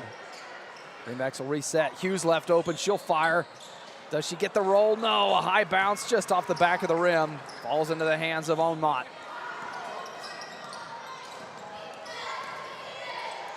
Bankston kick out to Cornejo. Gets it right back. Right side. Skip pass nearly jumped by McAllister. Swing it down low. Shot up. Doesn't fall for Onmont. Schmidt rips away the rebound. Up ahead. Myers. Doesn't have numbers, and trouble with the ball, sends it into the hands of Bankston. But a good recovery by Lakin McAllister prevents the easy bucket. Shaylee Powell is set up on that left side of the rim. McAllister able to get back and tip that out of bounds. Make the Panthers earn it now with an inbounds play from the baseline. Emerson Bailey making her first showing of the evening as well. Deep three, hard off the glass. Same team as Myers and Schmidt. Wrestle it from each other. And a whistle top of the key. Bankston, too much hands.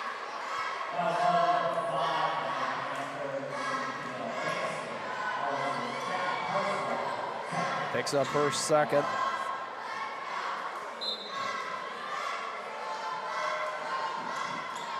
Hughes comes into the corner to Bailey, gets it right back. Got a dribble drive in, left hand. Not enough on it, gets it back. Second chance doesn't go. Schmidt trying to clean it up underneath, and she'll go to the free throw line. multiple chances for the Greenbacks down low. Have to do it the hard way at the free throw line now. It's really nice to see Ellie Schmidt back in the game. She's probably only been in maybe 4 minutes and has already tallied 4 rebounds. So, I mean, she's being very aggressive going after rebounds right now. Skylar Lamas whistled for the foul, and Schmidt knocks down the front end.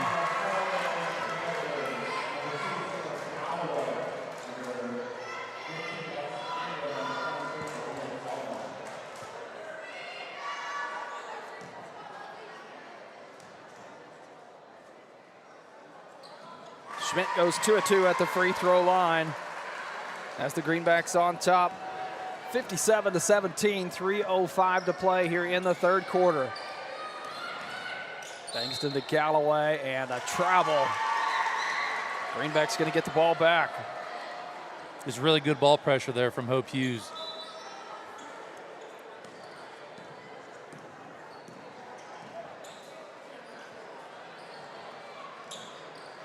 Hughes left side. Bailey flashing high post. Now they try to get it to her, but tipped out of bounds. Panthers defense able to get a hand on it.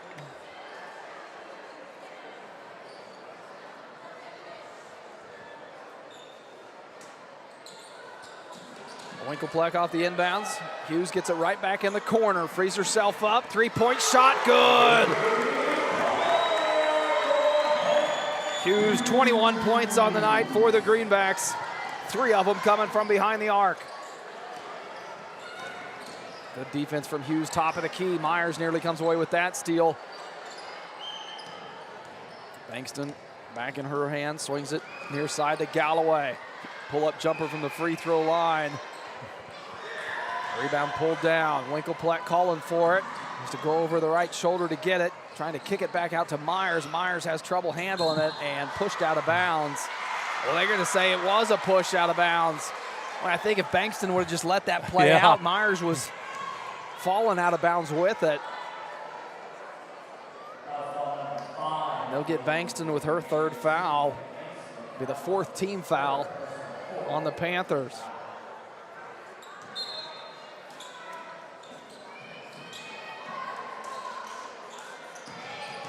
Hughes top of the key, double team, kick out. Bailey will try a 3 from the corner.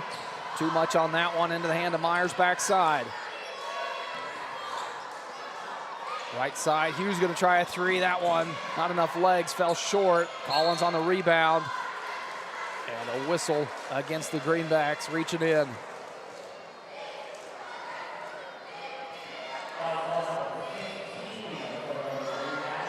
Emerson Bailey will pick up her 1st foul.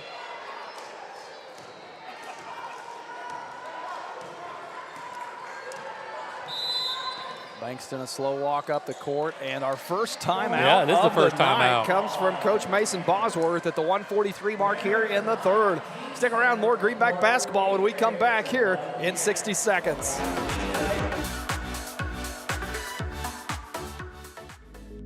For your fine dining experience, be sure to stop at Club D'Este in downtown Pratt. Western Kansas's premier steakhouse for over 50 years. They'll serve you the best with their friendly, attentive staff and home-cooked meal you desire. Also offering a full range of entertainment with live music and karaoke weekend nights. So come for food and stay for fun at Club D'Este in downtown Pratt. Open 7 nights a week.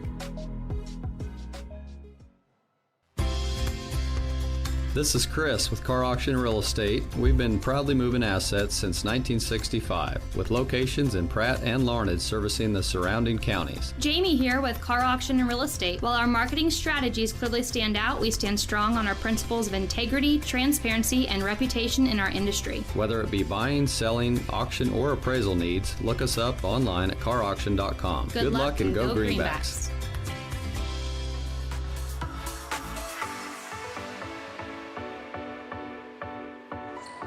Welcome back. 3rd quarter action coming off the timeout from Coach Bosworth. 1:38 to play here in the 3rd. Greenbacks lead it 60-17. 3-point shot from the corner. Sails over the rim. Lexi England trying to spark some offense there, but it will stay with the Panthers after tipped out of bounds. Bankston on the inbounds. Schmidt gets a hand on it. Winkelpleck trying to keep it alive. Now pulls it down for the Greenbacks. Out in front to Myers. Myers right side to Hughes.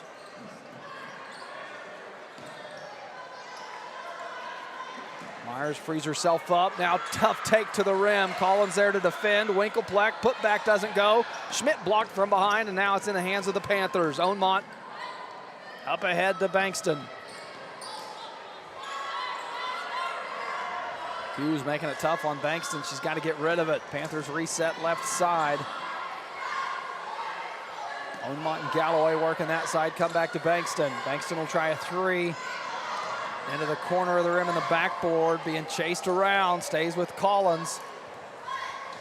Fresh shot clock after that miss. Nothing down low, tipped out of bounds, that one off the hands of Collins. It'll go to the Greenbacks. 34 seconds showing on the clock here in this third quarter, and the Greenbacks with a 60-17 lead. Myers to Bailey, right side, gets it back. Schmidt flashing that elbow. Both sides can't get it to her. Myers going to try a three. Knocks it down. Emery Myers. Another one. 14 points on the night for the freshman. Under 10 to play for the Panthers, and Schmidt nearly comes away with the steal. Panthers will have to execute out of an inbounds with 7.1 showing on the clock. Bankston calls for it, gets it back. She's their scorer, drives in, kick out, good look. Does not go, and the Greenbacks continue with the commanding lead. 63-17 the score as we head to the fourth quarter. You're listening to Greenback basketball here on Thunder Country.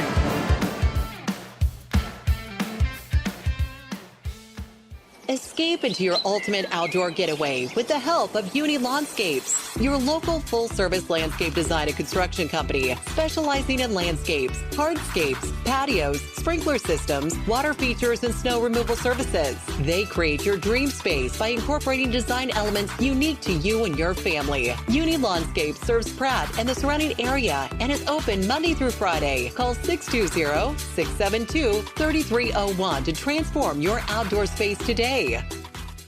Need proof that Pratt has something for you? Living in Pratt is second to none with a fitness center, added new wings on an already impressive regional medical center, even an art museum.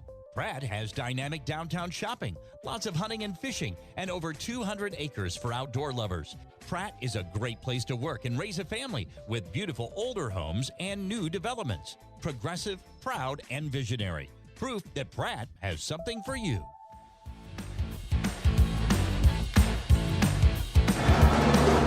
Welcome back as we start the fourth quarter here on Thunder Country. 63-17 your score. Greenbacks have played the best three quarters of ball we've seen them play all season against this Panther team.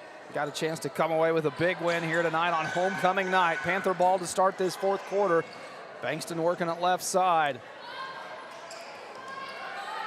Entry pass, kick out, shot blocked from Sowers.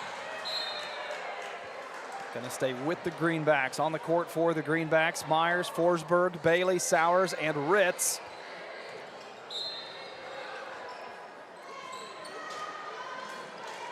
Bankston directing the inbounds. Tipped into the hands of Myers. She's out front running. Forsberg running right side, and the foul comes from behind. Shaylee Powell will send Emery Myers to the free throw line. Myers having a very good night tonight. Very aggressive. Did a good job there getting that steal and just taking off. And that free throw drops. Emery Myers adding to her career and season high.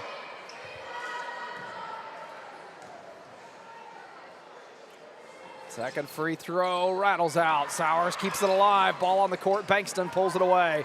Up ahead, Lamosse. Back it out, wait for the offense to catch up. One thing to note, this is a running clock in the fourth quarter. A 30-point margin. Once you hit the fourth quarter with that running clock the rest of the way. Powell turns and fires from the elbow. Not there. Bailey on the rebound. Should be a fast fourth quarter, and we will have, I believe, an extended break in between games with the homecoming activities. Last touched by Bankston.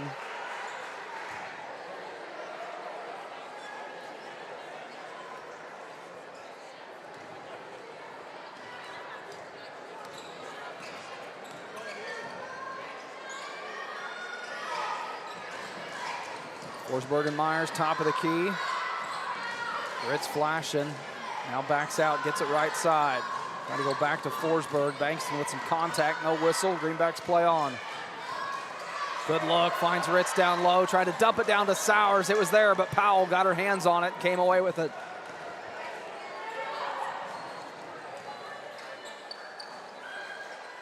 Cornejo banks one in. First field goal of the second half for the Panthers. Only a lone free throw in that third quarter. And Sowers again. Got caught with that one. Good aggressive move. Just a little too much. The great Scott Goodhart was right on top of it. Right in front of him. He's going to catch it every single time.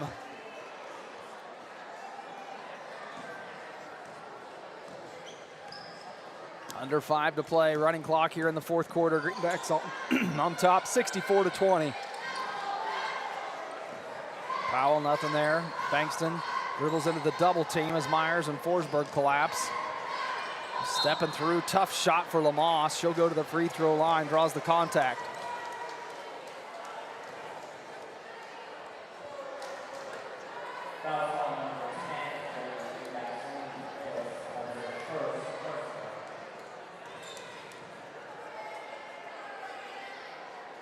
First free throw just rattles out for Lamosse.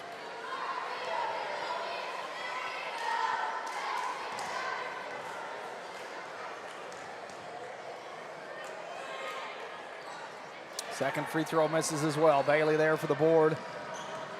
Outlet to Ritz. Hildebrand now in the game for the Greenbacks.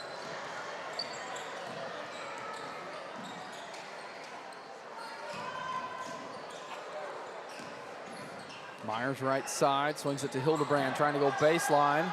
Steps back, shot on the way, just short. Bankston out in front of everybody with the long rebound. To the rim and whistled. Foul comes from behind. And they'll get Emerson Bailey. That was good hustle on that play, just not to give up on it, to try to contest it.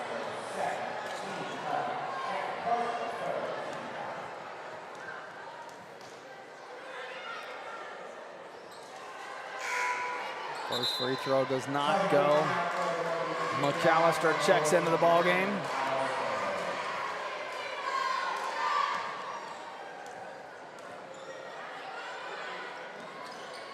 That free throw rattling out. Ritz fighting for it. Powell underneath finishes.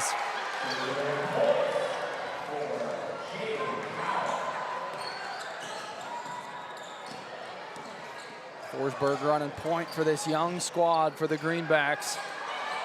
Got 3 freshmen and 2 sophomores on the court. McAllister keeps it alive with the baseline rebound. Finds Bailey.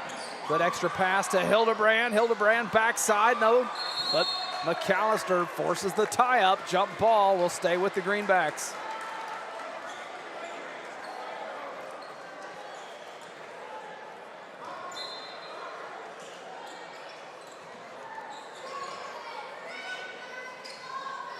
Bailey open in the corner for 3. In and out, somehow did not go, and an offensive whistle.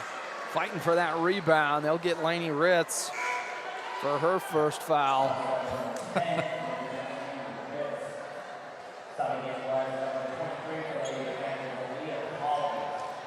Clock here in the fourth hits the 2-minute mark on this running clock. Greenbacks on top, 64-22. Left side, Panthers trying to answer with a 3. Shot falls short for Lamosse.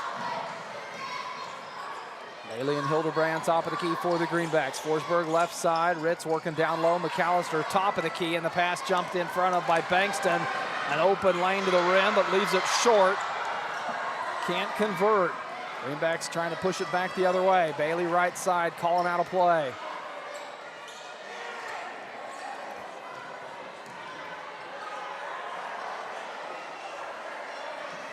McAllister in the short corner. Good skip pass to Forsberg on the backside. Double team there. Tried to go to Ritz underneath. Tipped back into her hands. Hildebrand going to try a 3. That one short. Catches the net. McAllister Shot blocked on the putback. Ritz with the takeaway. Bailey can't finish that time. And finally, the Panthers are going to get the ball back. A lot going on there. A lot of good hustle from the Greenbacks. Kept it alive for 4 extra chance opportunities. Just couldn't cap it off into points. Under a minute to go here in the fourth. Lamas on the left side. Entry pass to Collins. That shot may have been blocked, and Hildebrand going to get whistled for the push from behind. Sends Cornejo to the floor. 5 team fouls on the Greenbacks. See if they catch it. Now they're going to catch it. And they're going to shoot 2, rightfully so. That foul put the Greenbacks at 5. There is the Gain Green letting everybody know that they believe that we just won. That's a fun chant to hear.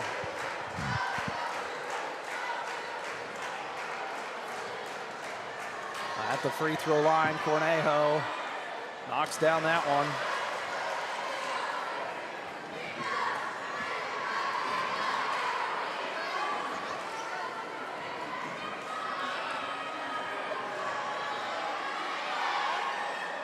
Second free throw goes as well. Cornejo 2 of 2 at the free throw line. Greenbacks trying to get one more bucket at the buzzer. They do not. Greenbacks will come away with the win, 64-24. A big win for Coach Stroyan and this Lady Greenback team on this homecoming night against the Panthers of Nickerson. The Greenbacks improved to 6-12 on the season. Panthers still looking for that lone win. Stick around. We've got the Maydew Tebow Optometry postgame show coming up when we return here on Thunder Country.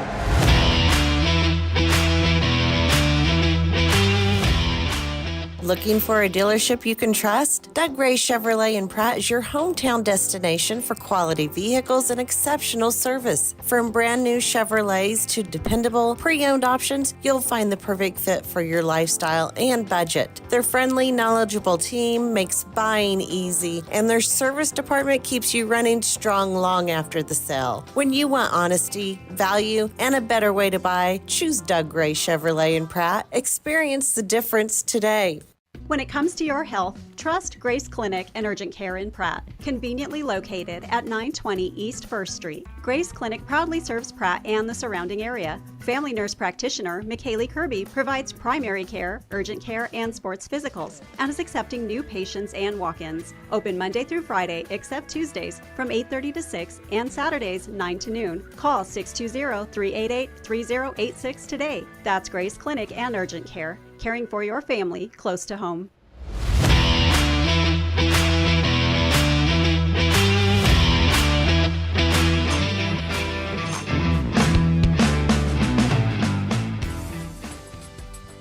On the basketball court, a good offense is the best defense. You can count on me, Jamie Roach, your Farm Bureau agent, to be your family's point guard and defend you against whatever life throws your way. I am there to handle all your auto, home, life, and business insurance needs. Don't wait for the worst to happen when it comes to your insurance. Talk to me, Jamie Roach, today and see how I can help protect what matters most. Farm Bureau Property and Casualty Insurance Company, Western Agricultural Insurance Company. Clear, comfortable vision is one of life's greatest blessings. At Maydew Tebow Optometry, Doctors Troy Maydew, Seth Tebow, and Andrew Peaster are committed to helping you maintain healthy eyes and clear vision. Prevention and early intervention are the keys to your eyes, providing that clear and comfortable vision your entire life. Regular comprehensive eye examinations are essential in identifying conditions that can damage your sight. Call us at Maydew Tebow Optometry for an appointment today or visit us at maydewtebow.com.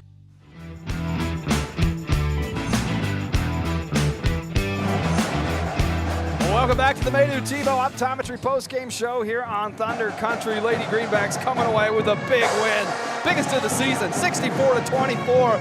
What a performance from the Lady Greenbacks as they started that ball game off from start to finish. A 29-6 lead after the first quarter, and Hope Hughes had a big game. Didn't even play in the fourth quarter, as many of the starters didn't. Saw a lot of those younger Greenbacks get in and get good minutes throughout that whole game. Yeah, it was a great game for the ladies tonight. They just came out from the start, took care of business, never really took their foot off, never had a lapse like that we've seen before in the past. They really kept their composure, handled everything well. Like I said, kept the foot on the pedal and rolled good tonight. And it started from the opening tip. Early on, Hughes was aggressive from beyond the arc. We saw in that first quarter McAllister knock a three-point bucket down. Myers knocked a three-point bucket down. Hughes knocked 2 of them down. She had 12 in that first quarter to put them out to their biggest first quarter lead of the season, 29-6 after that first, and it was all downhill from there.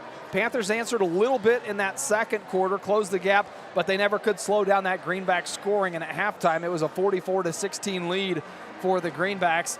And then coming out of half, they shut down the Panthers in that third quarter. The only point coming for the Panthers in the third was a free throw by Bankston midway through it. Outside of that, they weren't able to get the ball through the hoop in that third quarter. Yeah, it was all Greenbacks tonight. They did a very good job on our defensive side. Just a lot of ball pressure, closed out well.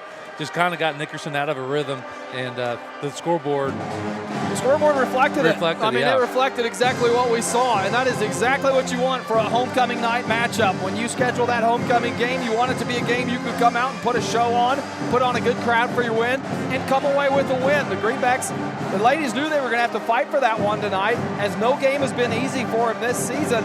But tonight they came out from start to finish and really played great ball. Yeah, that's a confidence builder game right there.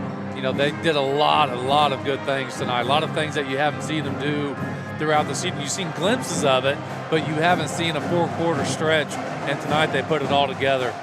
Yeah, good night. We mentioned again, Hughes led the way with 21 points on the night, and that was through 3 quarters.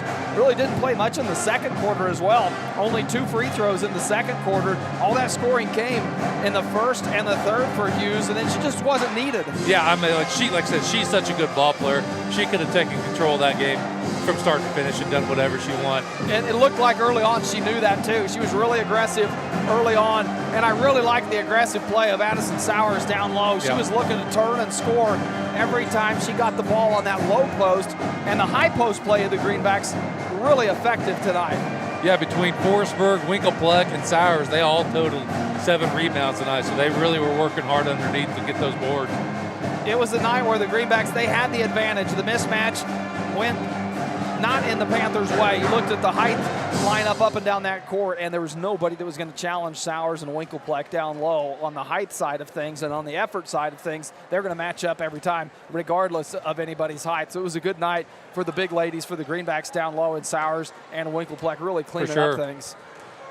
Halftime festivities here, as we've mentioned, at the Frog Dome, so we do have a little bit longer break in between games, more than the normal 15 minutes as we get scheduled. Run down some of those halftime attendants and candidates. They should be making their way out here onto court. We haven't seen them yet, but we're going to go ahead and give them to you on the air, as it was a busy week for Pep Club and Greenbacks and all the festivities and activities that go along with a homecoming week. It's always capped off with the game, so the ladies did their part in the first half, picking up the win. It'll be the boys to follow here in about 15 or 20 minutes. We haven't seen the clock start running yet. I imagine it's going to be a good 20 for a while, but freshman attendance, Claire Jack and Ian Clarkson representing the freshman class. Your sophomore attendance, Hayden King and Louis Venegas. Your sophomores, your junior attendance were Dali Winkelpleck and Gabe Garcia Pedroza, and your senior homecoming candidates or Addison Sowers and Cameron Cox, Carlito Lara and Avery Fuhrer, and your homecoming king and queen this year were Kendricks Crow and Miranda Webb. So congratulations to Kendricks Crow and Miranda Webb, the winter homecoming king and queen, and they'll be recognizing them out here on the court here shortly as they get everything lined up. Until then, we'll take another break. Be back with more Greenback basketball, wrap up some final stats from the ladies' game, hand out some awards, and more. You're listening to Greenback basketball here on Thunder Country.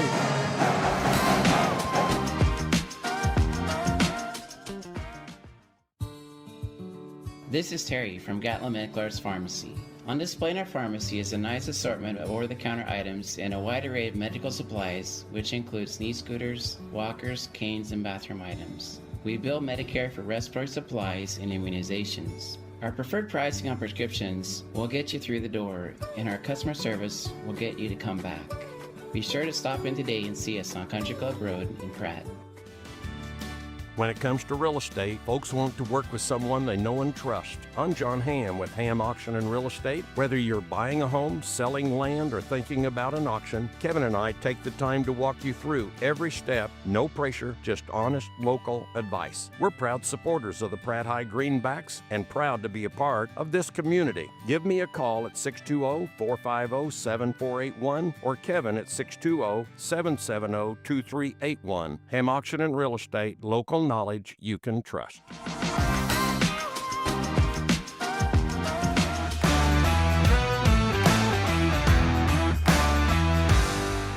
It's a fact. A custom cow mineral does not have to cost more. Actually, it might be just what you need to improve your cow herd. The friendly and helpful professionals at Extra Factors in Pratt are available to sit down and discuss your operations needs and goals. From custom protein supplements and liquid protein to bulk commodities and possible mineral formulation. Find it all at Extra Factors. Call 620-672-5616 and speak with Levi Macbeth for all your nutritional needs. Extra Factors. We put the extra into cattle nutrition. This is Jeff.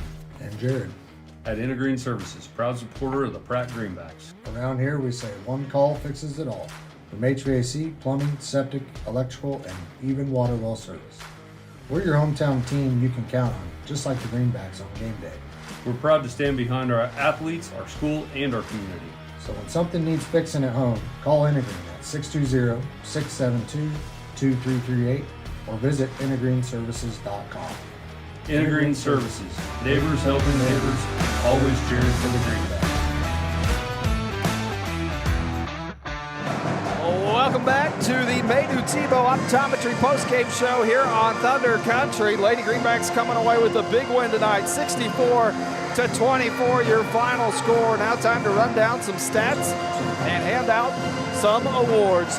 Johanna Forsberg finished with 8 points on the night. Winkelfleck 1, McAllister 10. Hope Hughes led the way with 21, Sowers 7, Myers a career-high 15 points, Ellie Schmidt with 2. For the Panthers, Omont with 3 points, Cornejo 5, Bankston led the Panthers with 12, Powell with 2, and Galloway with 2. And when it comes to the Hamm Auction buckets for Booster Club, the Greenbacks came into this ballgame with 54 made three-point buckets and added another 7 tonight. 2 from McAllister, 3 from Hughes, and 2 from Myers to take their total to 61 made three-point buckets on the season. Once again, thanks to John and Kevin at Hamm Auction for donating $5 for every made three-point bucket to the Greenback Booster Club. Time for the Timish Electric Player of the Game Award. What are your thoughts when sorting through stats and what you saw in that ball game tonight, Logan? Yeah, I mean, looking through the stats, it's really nice to see the multiple scores out there tonight, but I still think you got to go with still got to go with Hope Hughes being the 20-some points, only playing 2 quarters, and whenever she was out there on the court, she could do whatever she wanted. She could get to the rim, had multiple steals, multiple rebounds, and I think she just took command of that entire game. Yeah, she did it all. You know, you saw some other points for some of those other girls. Myers had the 15 points, Forsberg with 8, McAllister with 10. All of that happened because of Hope Hughes was able to create so much offense from her own, and that defense had to focus on her so much that had she not been having the night she had, I don't think those other girls would have either, which is great to see that complementary type of basketball. But with Hughes leading the way with 21, I agree, Hope Hughes taking home the Timish Electric Player of the Game tonight. Yep. That will wrap it up for us on the post-game side of things, and now we'll transition our way to a pre-game show. If you're just tuning in, if for some reason you thought there was something else going on tonight or didn't remember it was Pratt High basketball tonight, what a fun one it is. This one being played at the iconic Frog Dome. We went live a little earlier than normal today just to talk about some of the history in this Frog Dome and some of the fun stats and names and everything associated that goes along when you talk about this Frog Dome. It was renovated back in 2024, so this is only the second year that the Greenbacks have been able to utilize it for activities. Last year we had the Larned matchup, and this year a matchup for homecoming night against the Panthers, but it sat dormant since the 2008 season, I believe. So it's been a while since some basketball's been played in here. It's just fun looking around the stands and the seats, and this is what it used to look like back when it was back when it was hopping. It was one of the toughest gyms to play, and we mentioned that article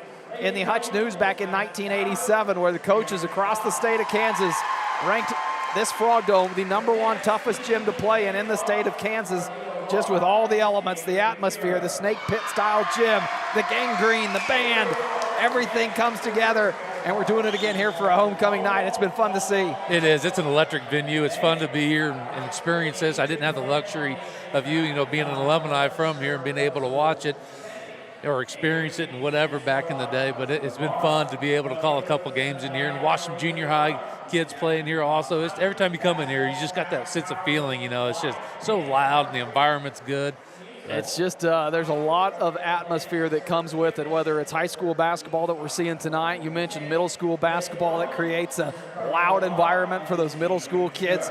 Some wrestling duels have been hosted in here. They turn the lights down low, and it gets loud for those wrestling duels. It is just fun. Anytime they can use this gym now for some of these high school activities, it's been fun to attend. So if you haven't made your way down here yet, if you're a Pratton and haven't seen this new renovated gym, boy, it is something. This floor is shining. The Greenback logo center court. The old stage wall is painted hunter green or Kelly green with the Greenback logo. The Frog Dome established 1939 to go with it, and it is fun. And if you're an out-of-towner, usually anybody in this school district is pretty good if you are here at home on a weekend and think, well, I want to go check out the facilities. I've heard about them. I haven't seen them. If you're an alumni, especially for a reunion weekend, put together a tour of the school, not only this one, but the new school as well if you haven't seen it. But if you're just back over a weekend and want to get in touch with somebody, everybody's so welcoming here and really happy to give you a tour to show this thing off. It's fun, especially if you've been removed from Pratt things for quite a while and are just coming back for the first time. It'll wow you. It's got a wow factor. It is, we touched about it on a little bit on the pre-game show, but the Zerger Field getting redone also, it just amplifies everything. It looks so good out there. And I love how everything sets inside. You have the Liberty Middle School and the east end zone. It kind of rolls into the high school. And then just the way everything sets and flows together, it's a very good setup. Yeah, that turf you're talking about over at Zerger Field, when you want to talk about iconic venues, we're talking about the Frog Dome here, but Zerger Field may rival it as even more iconic when you talk about Greenback sports. And it's getting a facelift. New turf going down on that, started about 6 weeks ago and should be done, they're hoping, next week. Battling through this weather, but making great progress, and it is going to wow you as well. Gold end zones, gold stripes on the 20-yard lines, the numbers white with the gold shadowing. The colors, they just pop on it. It is going to be the big frog out really in the middle. nice. Everything just looks so good out there. Oh, it's pretty. I love the alternate colors on every 5 yards, kind of the light to dark green. Oh, it looks so good. It's going to be one of the premier venues across the state of Kansas, and our Greenbacks fortunate to be the team that gets to call it home. We'll have tip-off coming your way. About 15 minutes still, wrapped up the homecoming festivities, and we will take a break, come back, get you all set for pregame. If you're watching along on one of the live streams on Eastus Media, Facebook or YouTube, you can drop us a comment, leave a question. Let us know what year you graduated if you're tuning in watching there, and we'll interact with you if we can. Also, the Greenback Activities YouTube channel is bringing you the full game broadcast. So if you've tuned into one of the Eastus Media ones and wonder, why are we just seeing these guys broadcasting the game and we can't see the game? Well, that's what we do for home games. We bring you a fun behind-the-scenes view of the play-by-play action. The full game broadcast for home games, those land on the Greenback Activities YouTube page. So hop over there or hop back and forth, and you can always tune in to the Thunder Country 98.3 radio dial or download the app for all your Greenback coverage. We'll take a break, be back with more Greenback action when we return.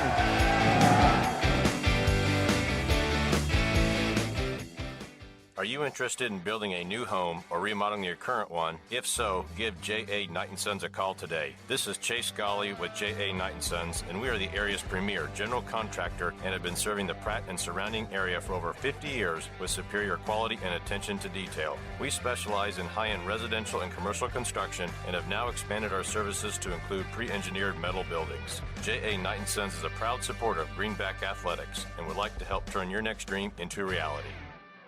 Exceptional dentistry, right in your neighborhood. At Pratt Family Dental, Dr. Carson Hopkins and Dr. Stephen Coons are here to keep your smile healthy and bright. From routine cleanings to advanced care, our team has the expertise and technology to handle all your dental needs with comfort and confidence. Because at Pratt Family Dental, it's not just about teeth, it's about family, trust, and smiles that last a lifetime.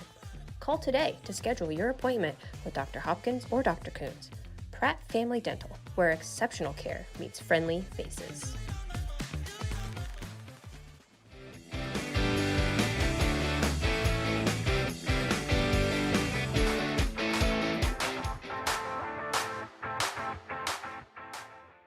Are you a sports fan looking for a great place to grab a bite to eat? Look no further than Legends Cafe, located in Pratt, Kansas, on Highway 54. Legends is open 6 days a week and serves up mouth-watering burgers, fresh salads, hearty sandwiches, and much more. And don't forget about their daily specials. Legends is proud to support Greenback sports and all the local teams. So whether you're celebrating a big win or just need to refuel after the game, Legends has you covered. Come on down to Legends, and we'll take care of the rest. At Timish Electric, we light up your world with reliable and efficient electrical services. Our team of skilled and certified electricians is dedicated to providing top-notch service for all your electrical needs. From residential, commercial, or industrial needs, we ensure your electrical systems are safe, reliable, and up to code. Contact us today at 620-672-9334 to schedule a consultation. Timish Electric, proudly serving Pratt and the surrounding areas' electrical needs for over 25 years.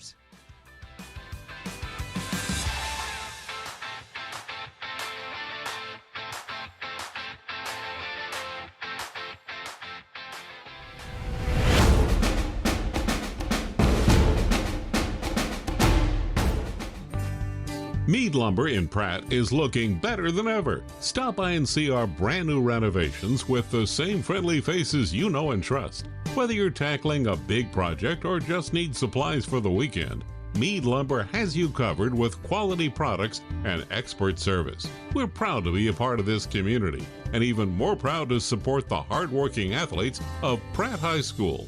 Mead Lumber, building relationships, building Pratt. To keep your equipment running, count on BTI for bulk oil delivered directly to your farm. Now BTI delivers 3 times the product, and it's quicker than ever. Our trucks travel up to 150 miles from any of our 6 stores, delivering premium oil, hydraulic fluid, and DEF, up to 1,500 gallons in just 30 minutes. It's another way to save you time and money. Call any of our 6 BTI locations or visit btioil.com. BTI, our family in partnership with your family.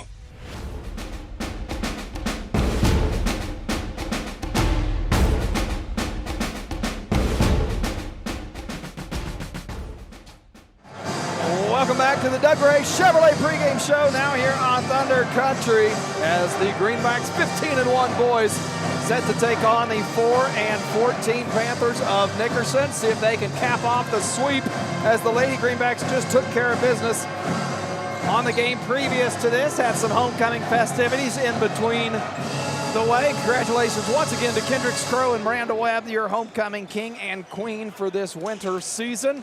And now it's the boys' action as they're set to take on the Panthers. Coach Patton talked about the venue, the atmosphere, the electric, and was more curious a little bit just watching from afar as the communication that he talked about. You know, he talked about how hard it is to communicate in this ball game, and I don't know if you can get a sense of it if you're at home listening, how loud this is. I hope we're coming through okay, but we can tell how loud this atmosphere is. And he said when you're on the far end of the court, you can't communicate with your team. You better just hope that you take care of business on your side, and when you get it down on the other side, you do what you're supposed to do. Well, that's when you got to trust your team, you know, and Pratt's doing such a great job this year. You can tell they're talking and they're, you know, they just look out for each other. They played enough basketball with each other on the court. They know where everybody is, and that's just when you have to trust your teammates, trust everything that you've done to prepare yourself for the game, and just let it speak for itself out there. Oh, and to this point in this season, this Greenback team has been a well-oiled machine. The one loss coming to possibly the best team in the state of Kansas, the 3A #1 ranked Collegiate Spartans, in a good game for the Greenbacks. They ended up falling short in that one, but the Greenbacks coming off of a big win Tuesday night against Haven, 67-39 in that ball game. Scoring spread a little bit around in that one. Morrell with 13, Barker and Lara both with 12, Strong with 14 to lead the way. Greenbacks, I feel like tonight's going to be another night where if you got to score wanting to score, the opportunities are going to be there. Yeah, one thing that I've noticed that's a little bit different from this year to last year is last year about the whole offense ran through Morrell. This year you're supporting Cass and you're strong, your Titus is, like the other night it was Barker and Laura. Everybody else around them has really stepped their game up. That's helped with taking some of that scoring load off, which on the flip side helps Morrell get more points as they got to come out and guard everybody else. Yeah, we just saw that, and we talked about that in the girls' game with Hughes being such a draw to the defense. It frees up everybody else, and then when you can execute and make the shots, it really makes it fun for everybody. Yeah. Makes it fun to watch, makes it fun to play. Well, it just makes the game so much easier for you. You don't have to work as hard because you maybe only have one person guarding you instead of being double teamed, somebody sagging off. When you are a scoring threat as well, or can put it in, they have to respect you and get out there and guard you. Now, one of the themes of tonight, playing in this Frog Dome, is the history that goes along with it. And I mentioned it earlier on our live stream version of the pre-show. Pulled up on these boys on my way in. Morrell, Strong, and Poor all standing outside, and rolled down my window, and I told them, guys, it would sure be something fun to see that 42-point record for Bob Dubeck be broken in the Frog Dome. And they all kind of had a smile on their face, and he said, yeah, we can do that. And I said, no, not a we. It's got to be one of you. They said collectively, yeah, we got that, no problem. And I said, no, that's not the way a record works. One of you is going to have to take it down if you want to etch your name in the books and put up 43. I don't know if we'll see it tonight. It could be a type of game where it comes or it doesn't come, but boy, it would be sure fun to see happen here in this venue. Either way, it's going to be a fun night on the broadcast. We hope you have fun tuning in with us along the way. About 7 minutes from tip-off, I believe we're going to get Addison Sowers, senior Greenback, Lady Greenback, coming up after the break and talk with her about her season and the game tonight. So stick around, and hopefully we'll get Sowers on the broadcast when we return with the Doug Ray Chevrolet pregame show here on Thunder Country.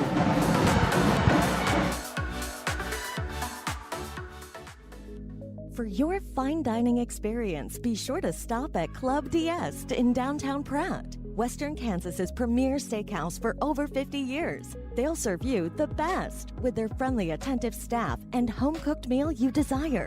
Also offering a full range of entertainment with live music and karaoke weekend nights. So come for food and stay for fun at Club D'Este in downtown Pratt. Open 7 nights a week.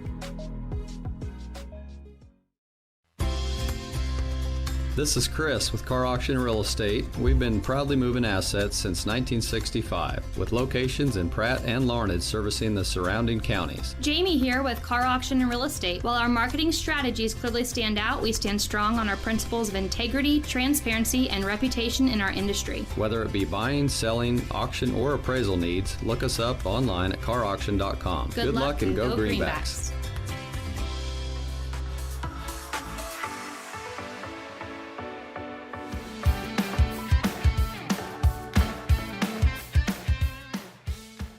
Escape into your ultimate outdoor getaway with the help of Uni Landscapes, your local full-service landscape design and construction company specializing in landscapes, hardscapes, patios, sprinkler systems, water features, and snow removal services. They create your dream space by incorporating design elements unique to you and your family. Uni Landscapes serves Pratt and the surrounding area and is open Monday through Friday. Call 620-672-3301 to transform your outdoor space today.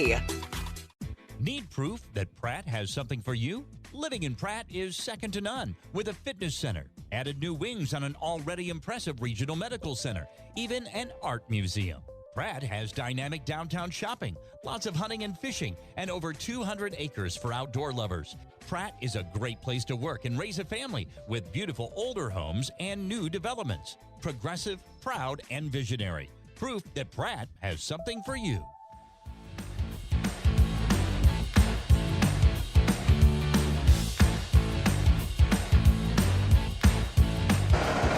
Welcome back to the Doug Ray Chevrolet pregame show here on Thunder Country. Bit of a pivot. We mentioned the interview with Addison Sowers possibly coming up after that break. It might be halftime before we get her, as she was tied up with some homecoming festivities still. So hope to get her on the show in the broadcast before the night is over. We'll keep an eye on that, but make sure we bring you a great show. The Greenbacks about 4 minutes away from tip-off here at the Frog Dome against the 4-4 Panthers.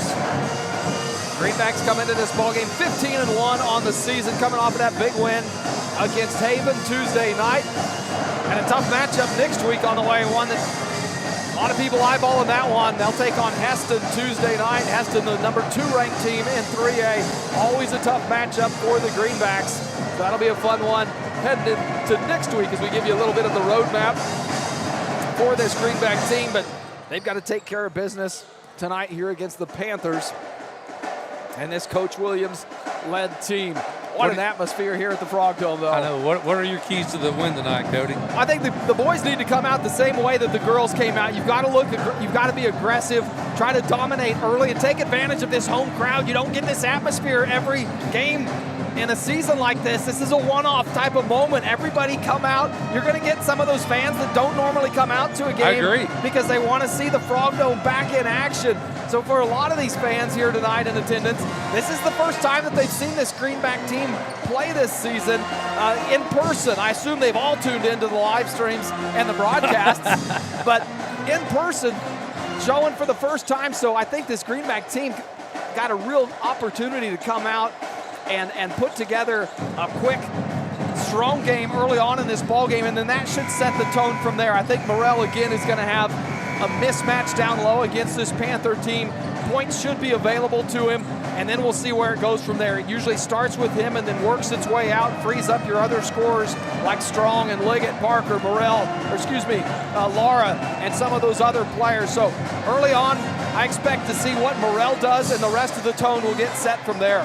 Yeah, Morrell's just going to have such a size advantage tonight that I agree 100% with you that I believe the offense is going to start running through him. Now, the other big key that is going to play a factor tonight is the defense. This Greenback defense team is relentless when they go after the ball. It is like sharks in the water when they smell blood. They're so ferocious. And now you add on to it this atmosphere of the Frog Dome, the intensity, the loud, the crowd noise being right on top of you, and it should elevate that intensity from the Greenbacks and make it that much harder for a Panther team or any visiting team to come in here and try to settle their nerves down with this crowd literally right on top of you. Yeah, when you want to talk about home court advantage, this is the definition of home court advantage here in the Frog Dome.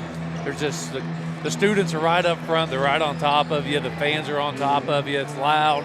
Like I said, this is a definition of home court advantage. I'd say it's a pretty full house to this point now. It got there about midway through the ladies' game, and I don't know that there's many seats left. There's a few open out there, but there's quite a few standing around the perimeter.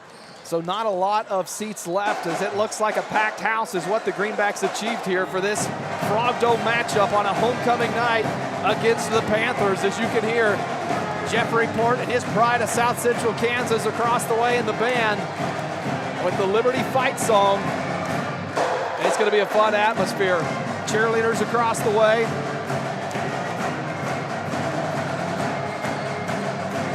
It's about game time, Cody. It is about game time. I think I'm doing what a lot of people are doing right now, and it's just kind of soaking it all in. You kind of just catch yourself gazing around the crowd with a smile on your face. And it should be a fun one. Fun to watch that middle school section behind the East basketball goal there. You got all those middle school kids. We saw it during the girls' game when a free throw was being attempted on that end from the Panthers. All up, trying to create some motion and some noise behind the goal there, trying to create some distractions. I remember being that age, being right there watching Greenback basketball doing the exact same thing. Well, what makes it fun for those young kids is they get experiences as well. But yet they get to watch a very good team and hopefully keep that culture going on down the line. This is where it starts. It's where it all started. Now we'll take a break for the national anthem. When we come back, we'll get you all set for starting lineups. You're listening to Greenback basketball here on Thunder Country.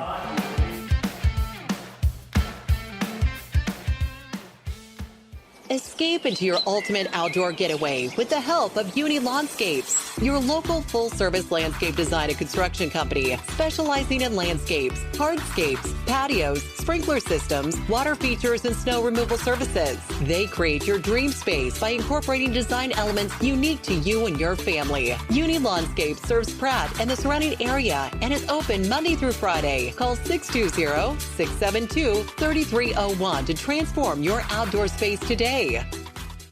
Need proof that Pratt has something for you? Living in Pratt is second to none with a fitness center, added new wings on an already impressive regional medical center, even an art museum. Pratt has dynamic downtown shopping, lots of hunting and fishing, and over 200 acres for outdoor lovers. Pratt is a great place to work and raise a family with beautiful older homes and new developments. Progressive, proud, and visionary. Proof that Pratt has something for you.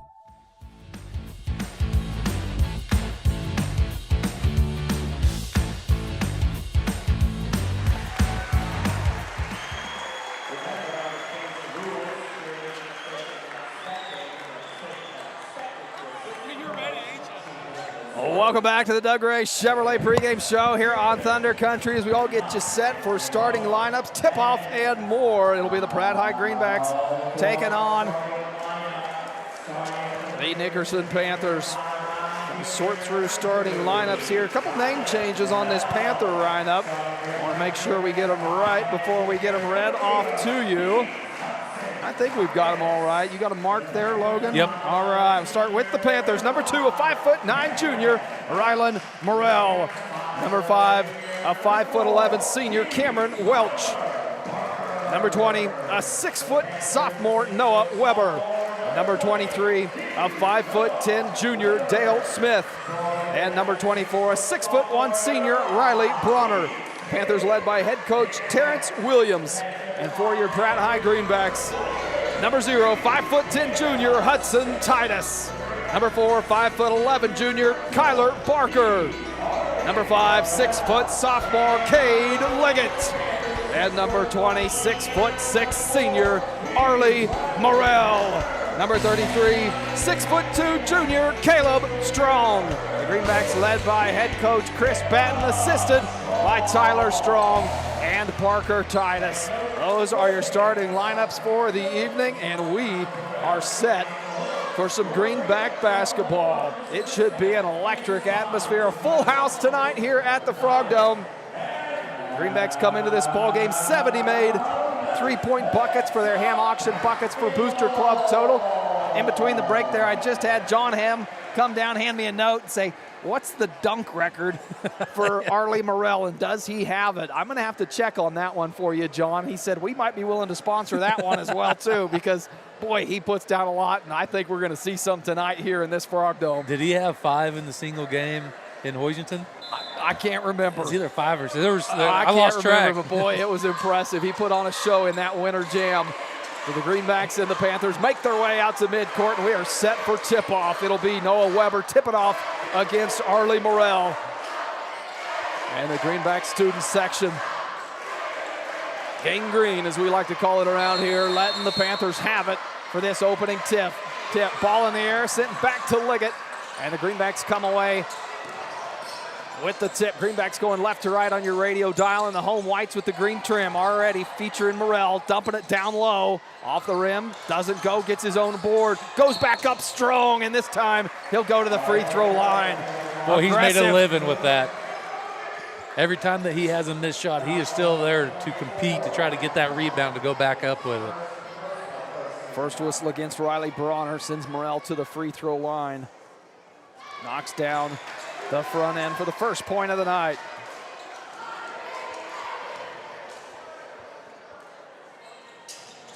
Morrell 2 of 2 at the line, had to do it the hard way, but pours them in as the Greenbacks on top with a 2-0 lead. Showing some full court man pressure here against the Panthers. Morrell guarding the ball up the court. Dale Smith handling point duties for the Panthers. Now swings it left side to Morrell. Picked up by Titus, one of the premier defenders for this Greenback team. Barker out front defending Welch. Gets rid of it on the perimeter. Barker really playing good defense. Panthers in the corner to Weber, under 10 on the shot clock. Gonna reset up top in the hands of Smith. Gets rid of it, steps through, tough shot, doesn't go. Morrell there for the board. Good defensive possession for the Greenback. Strong looking to push it up ahead. And Barker takes it to the rim. He'll go to the line. Whistle down low, and I believe Bronner just picked up his second. Yeah, that's big for Nickerson, as that's one of their bigger guys on the court right there to challenge underneath. Riley Bronner with his second foul. Only a minute gone by in this ball game. The 6'1" senior may find his way out of this ball game as substitution comes. Easton Clifford checking into the ball game, and it will be Bronner checking out.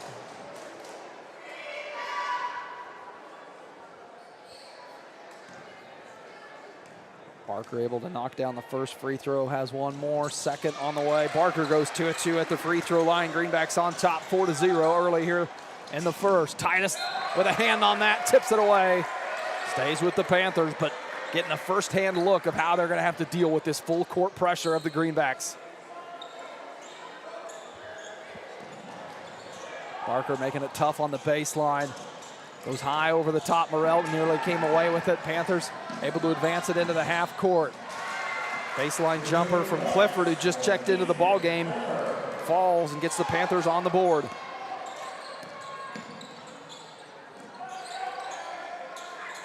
Strong right side, works it to Titus in the corner. Morrell posting up, should have an advantage down there. Can they get it to him? Has to come out to get it, finds Liggett slashing to the rim. Tipped off, last touched, they're gonna say, by Cameron Welch. It'll stay with the Greenbacks. This is a matchup Morrell should be able to take advantage of. Tallest player on the court for the Panthers, 6-foot sophomore Noah Weber. Greenbacks get it in to Morrell trying to, and he does, high off the glass, fights through the contact, pours it in for two. Titus, good defense running alongside Welch. Welch has to get rid of it, comes to Morrell. Morrell step through, little stutter there, no whistle, goes back top of the key. Welch trying to dribble drive against Titus, nothing there. Up ahead, Morrell running the court, but the Panthers get back to defend. Good spin move, Morrell. Jump shot, floater, good. Morrell, 6 of the Greenbacks, 8 points and a 30-second timeout. Coach Williams wants to talk about this matchup. I don't know what you talk about and what you can do. Yeah, the matchup from Nickerson trying to stop Morrell, I mean, just right there shows you why he's a D1 tight end. Just he had to go up and get that ball over two Nickerson defenders, and they really didn't have a chance. And what composure to come down with it, make a spin move, and just shoot over him. That's what this second half of this season, he has really impressed me with his footwork. Showed it off that time. We saw it out in Liberal last week. Haven again Tuesday night has just really developed great footwork around the rim to create those good looks. And when you've got a 6'6" senior Division I talent that's got the footwork like that and the fadeaway jumper to go with it, it's unguardable. Pretty tough to defend. It'll be Panther ball coming out of that timeout. Greenback still showing the full court pressure. Smith working against Titus. Barker comes away with the steal, trying to throw it into the backcourt, finds Titus. Can Titus keep it alive? I'm going to let the rest of the Greenback offense catch up. The trailing Morrell comes, hands it back to Strong. Step back unguarded, three-point bucket, good! And Barker, a hand on the ball, diving for it, comes away with it. Has Strong, and a whistle comes. What hustle, though. That's the hustle you get from this Greenback team, the full length of the court. Great hustle from Kyler Barker. As soon as he saw that ball hit the court, he was laying out for it. It was full Superman pose.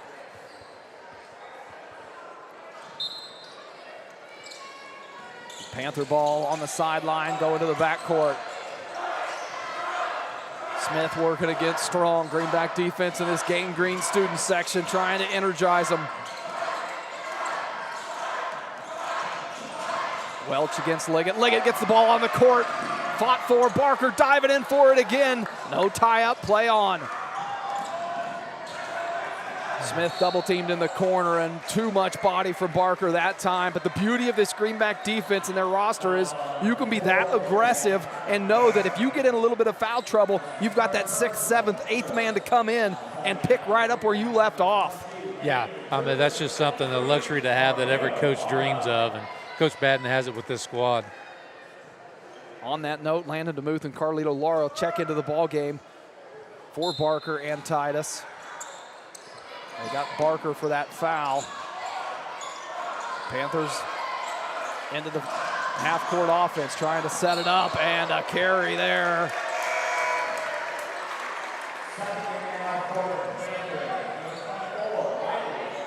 Bronner checking back into the ball game for the Panthers. Picked up 2 quick fouls in the first minute of this quarter. We'll see how the Greenbacks attack the middle of this defense, knowing that Bronner's playing with 2 fouls. Lara on the right side, Barker left side. Dump it down to Morrell. Attacks the triple team. Good dump down to Lara on the backside. Nothing there, though. Defense closed out well. Morrell goes up, gets it, put back, not there. DeMuth cleans it up. Landon DeMuth had a great game Tuesday night against Haven. I thought it was his best game back after the Christmas break. And a good drive to the rim for Rylan Morrell. Barker gets across the half-course defense, goes up. Oh, that was nearly pretty. Just a bit out of the reach of Arlie Morrell. Yeah, that was pretty high. Wow. And he still got a fingertip on it. That one would have brought this house down as Morrell was coming baseline as Barker drove into the paint. And last touch by the Panthers. It will go to the Greenbacks. Yeah, Carlita Laura with the pressure on the inbounds. He's got a hand on it, and it went right back into the Panthers' arms. Now Morrell going to check out of the ball game as Titus and Liggett check in. Barker will come out as well. And the Greenbacks get it back after the quick hands from Carlito Lara. Strong to inbounds on the baseline.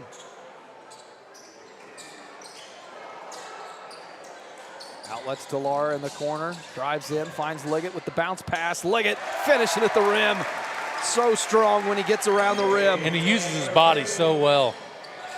Kind of uses that contact to create a little bit of space. Strong chases that one down like the center fielder that he is. Comes away with the steal. DeMuth looking for baseline, skips it. Backside Titus. Lara back to DeMuth on the baseline, wants to drive it again. Tied up, kicks it out. Strong going to try a corner three. Rattles out. Rebound pulled down by Bronner. Keeps it himself across half court. Into the face. Strong comes away with the steal. The left side's his favorite. Takes it, finishes.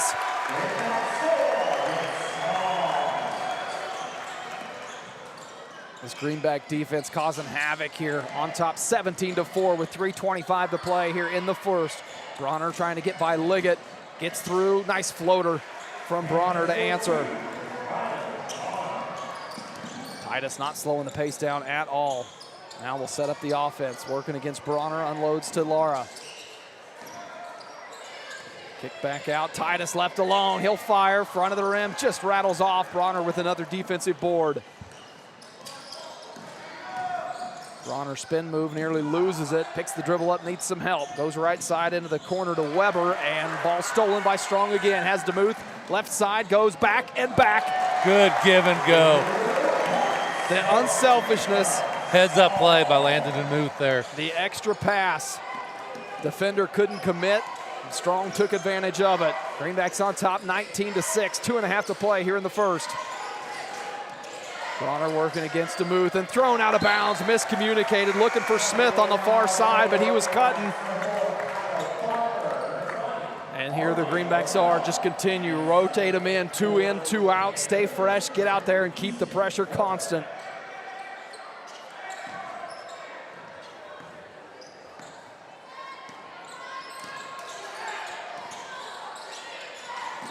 Barker looking for Morrell, posted on that low block, turns, has Liggett on the backside. Good extra pass from Arlie Morrell.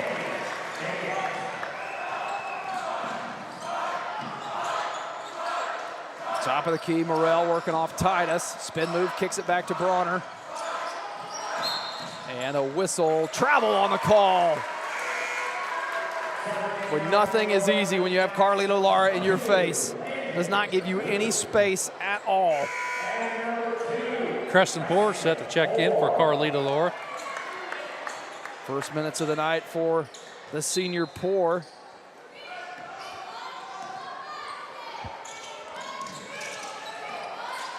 DeMuth flashing underneath. Morrell up and under with the left hand. A well-designed play and even better executed.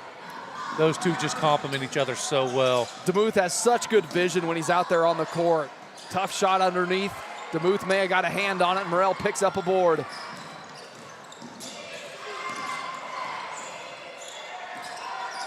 Barker left side, loses his footing, gives it back to DeMuth. Morrell coming out top of the key. Greenback's going to reverse it. Poor setting up in the corner, but they don't like that look. They'll go to DeMuth. He'll try the floater.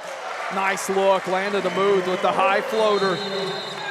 And the Greenbacks on fire in the first. 25-6, full timeout coming from the Panthers. We'll take one with them. Be back in 60 seconds here on Thunder Country. Escape into your ultimate outdoor getaway with the help of Uni Landscapes, your local full-service landscape design and construction company specializing in landscapes, hardscapes, patios, sprinkler systems, water features, and snow removal services. They create your dream space by incorporating design elements unique to you and your family. Uni Landscapes serves Pratt and the surrounding area and is open Monday through Friday. Call 620-672-3301 to transform your outdoor space today. Need proof that Pratt has something for you? Living in Pratt is second to none with a fitness center, added new wings on an already impressive regional medical center, even an art museum. Pratt has dynamic downtown shopping, lots of hunting and fishing, and over 200 acres for outdoor lovers. Pratt is a great place to work and raise a family with beautiful older homes and new developments. Progressive, proud, and visionary. Proof that Pratt has something for you.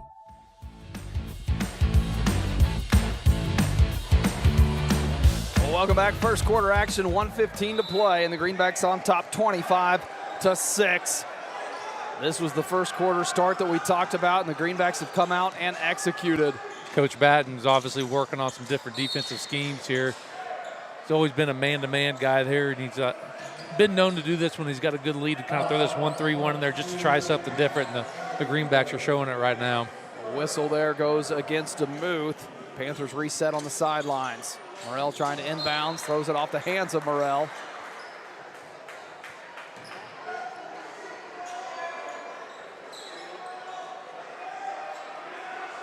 Reset, 1:06 on the clock.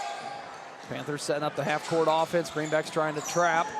Come back far side, overthrown, and it'll be Greenback ball. The pressure forces the turnover.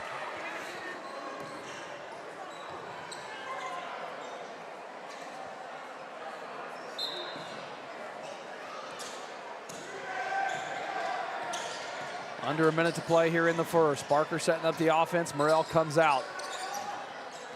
Poor now Morrell working on Bronner. Feeds him with the bounce pass. Trying to use that footwork. Kick out Barker. Extra pass to Strong. Going to reset it with Morrell top of the key. Poor cutting to the rim. There's the open look. Strong in the corner. Just short and tipped into the hands of Barker. Barker able to chase it down and keep it alive. Poor going to try a three-point bucket. Knocks it down. Creston Poor. A sharpshooter for this Greenback team. Shows off why. Strong nearly comes away with the steal. He does. Finishes at the rim. Unrelenting, this Greenback defense. Bronner in the backcourt needs some help. Nearly lost it again, but able to get it across is Smith. Baseline trying to feed Weber. Kicks it back out. Morrell now takes a tough shot as the buzzer sounds, and the Greenbacks a 30-6 lead after 1 quarter of play. Don't go anywhere. Second quarter action coming your way when we come back here on Thunder Country. Looking for a dealership you can trust? Doug Gray Chevrolet in Pratt is your hometown destination for quality vehicles and exceptional service. From brand new Chevrolets to dependable, pre-owned options, you'll find the perfect fit for your lifestyle and budget. Their friendly, knowledgeable team makes buying easy, and their service department keeps you running strong long after the sale. When you want honesty, value, and a better way to buy, choose Doug Gray Chevrolet in Pratt. Experience the difference today. When it comes to your health, trust Grace Clinic and Urgent Care in Pratt, conveniently located at 920 East 1st Street. Grace Clinic proudly serves Pratt and the surrounding area. Family nurse practitioner McKaylee Kirby provides primary care, urgent care, and sports physicals, and is accepting new patients and walk-ins. Open Monday through Friday, except Tuesdays, from 8:30 to 6, and Saturdays, 9 to noon. Call 620-388-3086 today. That's Grace Clinic and Urgent Care, caring for your family close to home.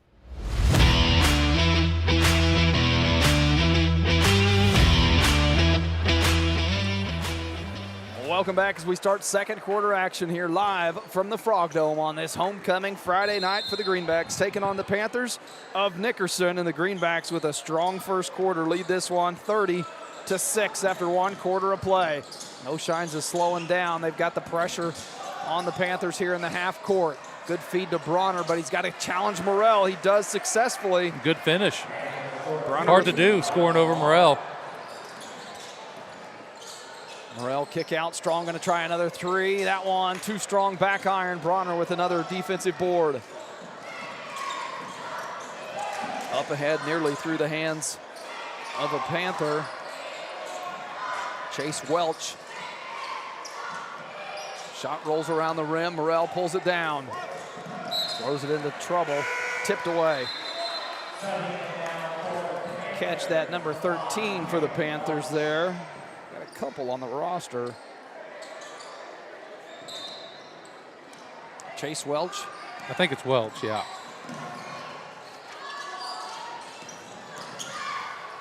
Titus thought about the three, swings it to Morrell. Morrell going to try the three in the corner. Strong pulls down a board, goes back up, left hand finish. Anyway, Strong's just got a very high IQ on the basketball court. He just always seems to be in the right spot at all the time. Lara comes away with the steal, has Strong to his right, Morrell to his left, dumps it down to Morrell underneath, and Morrell with the easy finish. Morrell with 10 on the night. Has the Greenbacks on top, 34-8, 6:43 to play. Bronner down low, gets behind the defender and lays it in for two more. Bronner with back-to-back buckets for the Panthers. Titus gets to the rim. Good quick first step by Hudson Titus. Covered a lot of ground then with the next step to get to the rim and in the air. Bronner walks through. Into the corner, three-point shot on the way, knocks it down, Cameron Welch.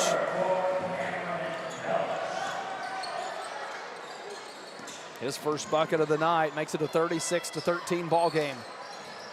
Morrell, good bounce pass to Lara, streaks the baseline off the glass for two more. Lara had a big game Tuesday night against Haven, and Morrell with the kick. Wanted the chance to get out and run. Barker and DeMuth will check back in for Strong and Liggett.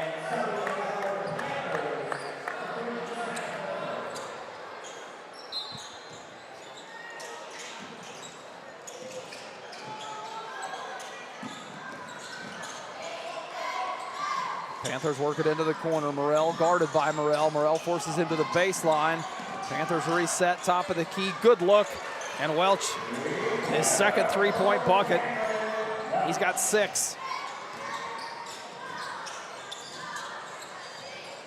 Morrell working around the perimeter a little more this offensive set. Now sets up down low, but pass just a little too late, and Smith able to deflect it out of bounds. Yeah, that one was just kind of a little soft pass there. If it would have been a little harder, it would have been fine.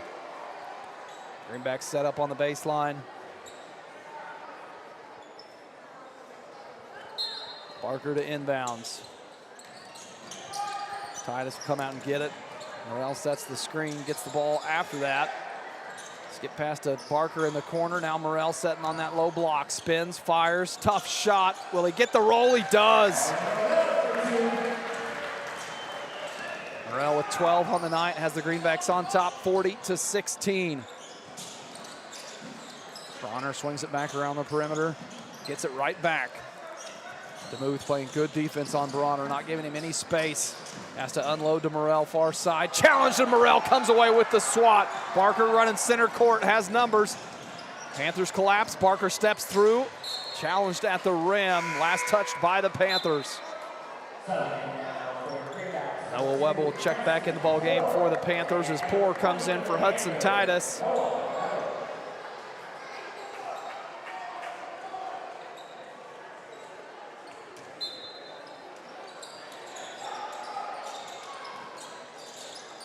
Poor on the outlet from the inbounds. Good bounce pass to DeMuth, trying to use that backboard. Morrell nearly able to dump it in from the rebound. Has to reset with his feet and goes back up strong.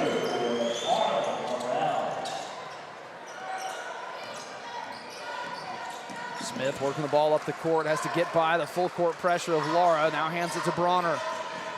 Bronner challenging Morrell. Morrell not biting much, and a good bank shot from Bronner. Bronner with 6 of his 8 points in this second quarter. DeMuth streaking to the rim. Morrell, no help needed. He was there.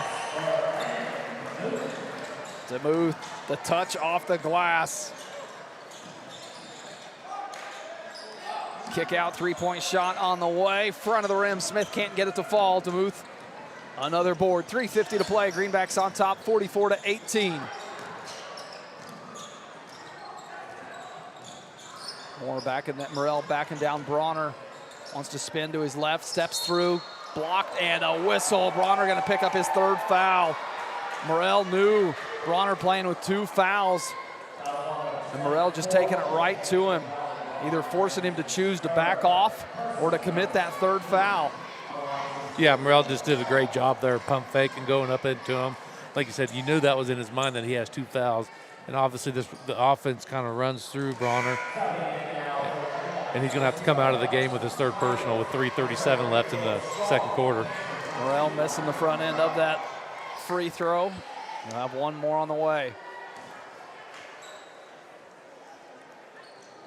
Second free throw, that one rattles out. Morrell 0-2 at the free throw line. One of the rare times we see that. Usually a pretty good free throw shooter. Blocked on the other end. Welch trying to step into a three-point bucket. Morrell, his second block of the game, only 13 away from breaking. Yeah, I was thinking the same thing. Got some work to do. The record of Steve Hamey. I wonder what the steals record is. You got that on hand, Cody? Give me a few and we'll pull that up. Greenbacks nearly come away with one there, and Titus does cap it off with the steal for the Greenbacks. Has Liggett backside. Liggett using that body to get to the rim. Dumps it in for 2 more. Liggett with 6 on the evening. 3 minutes to play here in the second before the halftime mark. Top of the key, Welch. Strong, another steal out front. Heads to the left side, uncontested, lays it in. Makes his 5th steal of the game. Caleb Strong doing a great job of jumping the passing lanes. Still out front. That was his 13th point on the night as well for Caleb Strong. Titus and Strong again causing pressure on the defensive side. So hard to set up an offense with the quick hands of these Greenbacks. Morrell comes out, resets, swings it to Clifford, and thrown away out of bounds. It'll be another turnover forced by the Greenback defense.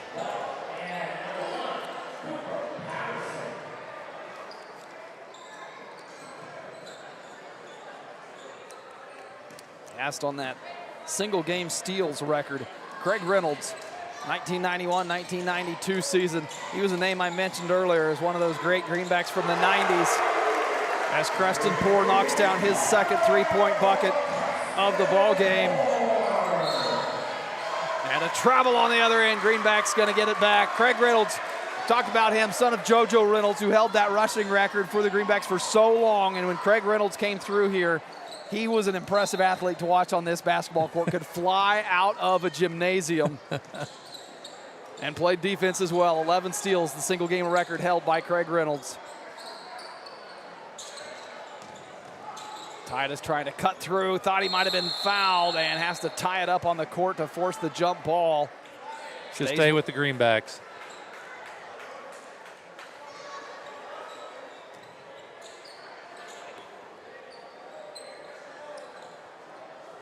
Strong to inbounds, 1:53 on the clock here in the second quarter. Up top to Titus.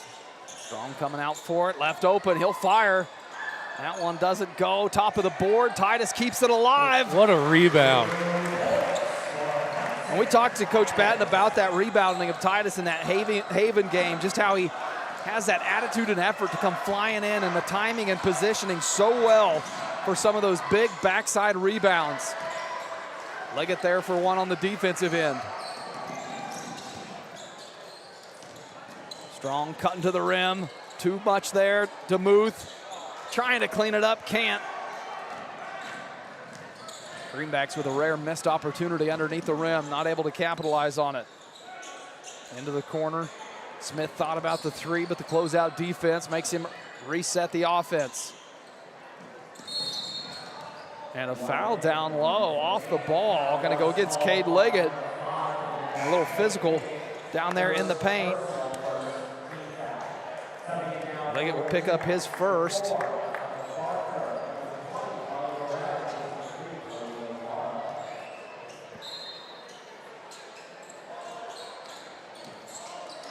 Three-point shot on the way, too strong. Could have some works. Morrell setting the feet.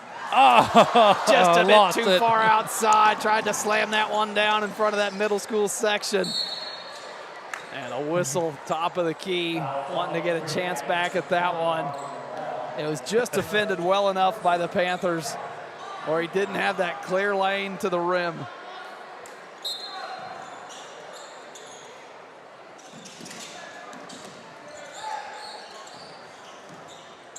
Panthers get it in safely. Now they got to set up the offense. Harder to do when you got Carlito Lara on the court. 38.4 seconds left here in the first half. Your Greenbacks lead 53-18.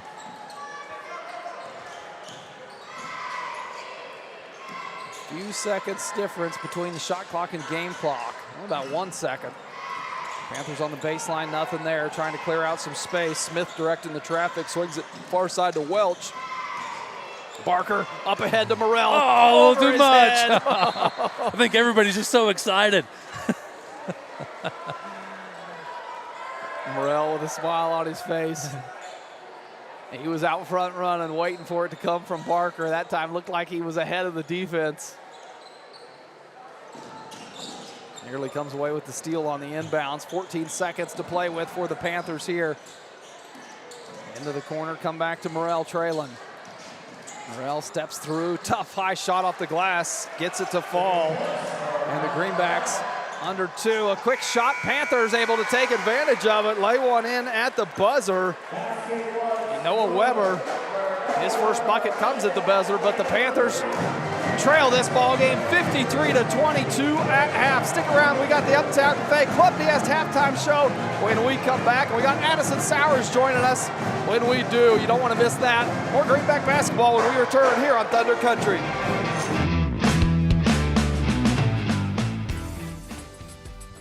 On the basketball court, a good offense is the best defense. You can count on me, Jamie Roach, your Farm Bureau agent, to be your family's point guard and defend you against whatever life throws your way. I am there to handle all your auto, home, life, and business insurance needs. Don't wait for the worst to happen when it comes to your insurance. Talk to me, Jamie Roach, today and see how I can help protect what matters most. Farm Bureau Property and Casualty Insurance Company, Western Agricultural Insurance Company.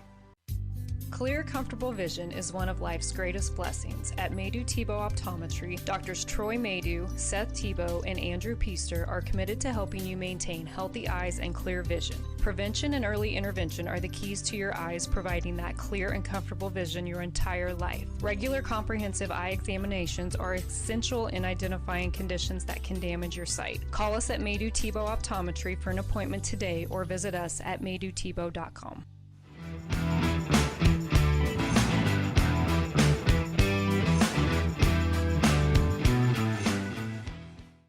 Well, welcome back to the Uptown Cafe Club DS halftime show here on Thunder Country. Now joined by senior Greenback Addison Sowers. Addison, can you hear me coming through on your end? Yes. All right, we've got her coming through. Addison, one of the few seniors on this Lady Greenback team, and a great performance tonight. Playing with the face mask tonight, though. Let's talk about that. That kind of sums up your style of play. The physical game Tuesday night against Haven took a shot to the nose. Yep. That ain't going to keep you out of a ball game. Put the face mask on and pour through it tonight to have a good game. Talk about just that physicality that you bring to this Lady Greenback team. I've always been a very aggressive person, I would say. I'm very competitive, so. Well, that's a good thing to have. That's a great trait. Yeah, and it shows on the court. Yes. So, and it definitely, with being a bigger body, I just know my role, and I know that's something I got to do down there. I got to, even if I get some bruises, it's all right. Well, got to be tough, yeah. I haven't seen a game yet this season where you've backed down to anybody. Tonight, you had a matchup that favored you. You finished with 7 points on the night, a great performance. Talk about the homecoming week as a whole, and then capping it off with a big win here in the Frog Dome. It was amazing. It's been a very busy, chaotic week, but we've been pushing through it. doing good in practice, and with homecoming, so stressful, let me tell you. With Swank in my other ear telling me to come downstairs. I'm like, ah. One of the homecoming candidates for the seniors, so congratulations on that. That was fun to watch. So the Frog Dome, I'm sure you hear a lot about it being a student here at Pratt High. Does it live up to the hype? You know, I'm one of the old timers that played here and grew up as this being our gym. And so once a year now, you guys get to come over and play in it, this being your second time. How does it compare? What's the atmosphere like? I personally love it. I love a loud game, and I feel like we definitely came to compete today rather than we did last year. I think we kind of learned our lesson, and we're just thinking about it a lot more. Even in the locker room before, we told ourselves, like, hey, we need to come out here and play. Like, well, and you definitely did. Yes. It was a big game. You guys 64-24, that win earlier tonight. Being a senior on this team, how has that role changed from the previous 3 years where now you're the leader, kind of set the tone? This team has a lot of young girls on it where it's their first time and they've been asked to play a lot of varsity minutes, where between you and Hope Hughes out there on the court have kind of had to take on that motherly role a little bit to some of these younger girls. Yes, me and Hope, I'm so happy we're here together because we connect very well. And just like Stroyan said earlier in the season, we're two different types of leaders. So it kind of helps and contributes to the team at all.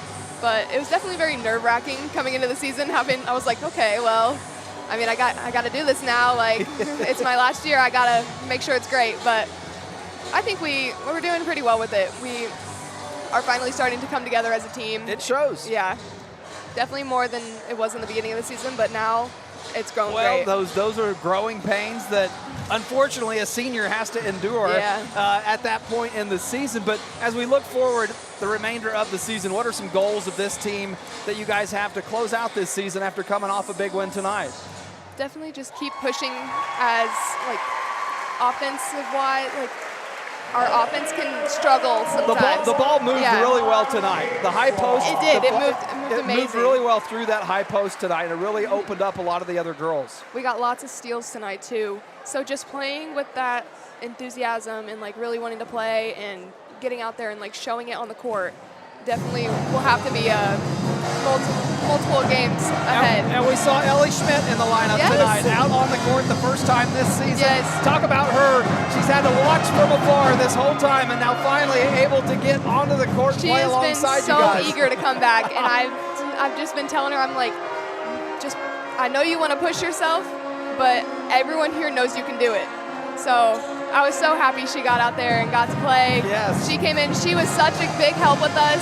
Lots of rebounds, everything. Yeah, I was so proud of her. Had a great night. Well, it's been fun to be on the call for your season this year and the last 3 as well. We appreciate you joining us here for the halftime show, and we'll see you next time. Thank you. All right, that's Addison Sowers. When we come back, we'll wrap up the first half and more here on Thunder Country.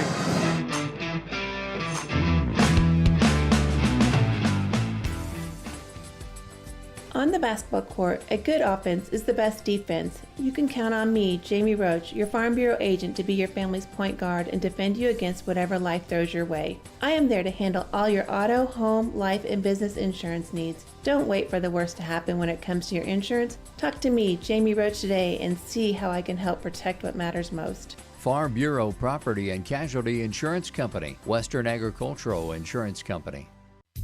Clear, comfortable vision is one of life's greatest blessings. At Maydew Tebow Optometry, Doctors Troy Maydew, Seth Tebow, and Andrew Piester are committed to helping you maintain healthy eyes and clear vision. Prevention and early intervention are the keys to your eyes, providing that clear and comfortable vision your entire life. Regular comprehensive eye examinations are essential in identifying conditions that can damage your sight. Call us at Maydew Tebow Optometry for an appointment today or visit us at maydewtebow.com.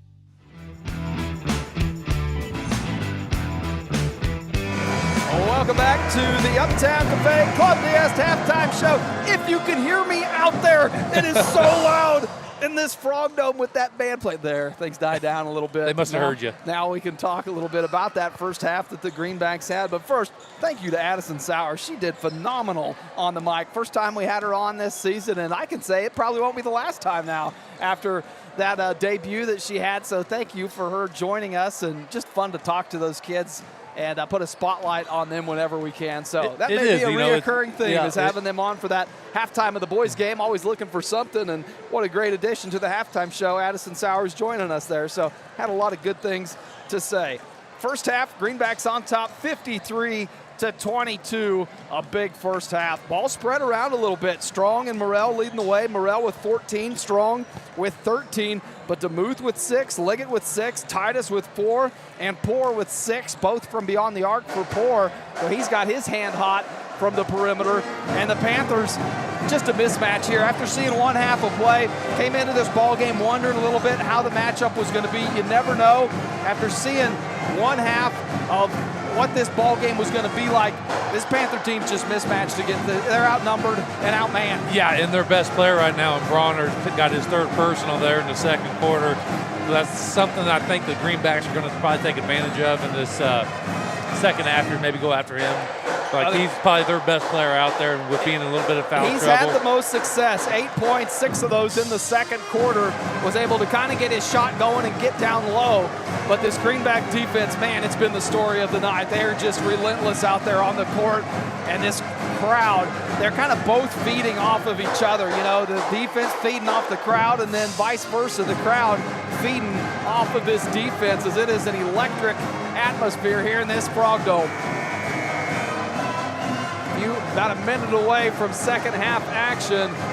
You're likely going to see all 5 starters on the court for the Greenbacks. Greenbacks on top by 30 now, but the running clock won't come until the fourth quarter. So a chance for this Greenback team to get some more stats and increase this 31-point lead that they've been able to put together through one half of play.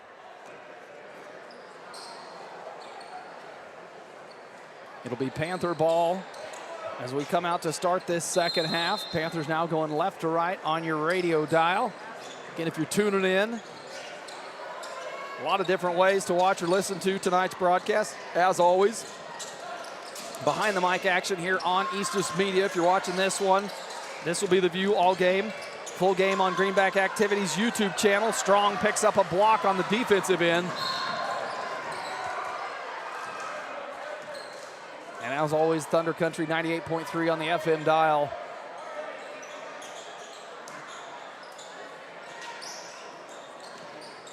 Morrell coming out to get that off the inbounds. Greenbacks work at left side to Liggett.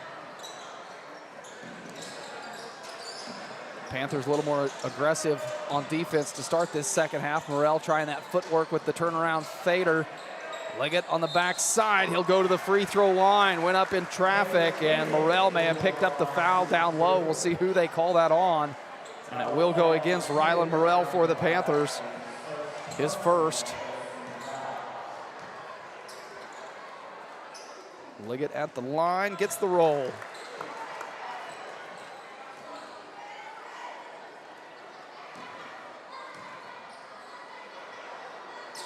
Second free throw, Liggett goes 2 of 2 at the free throw line.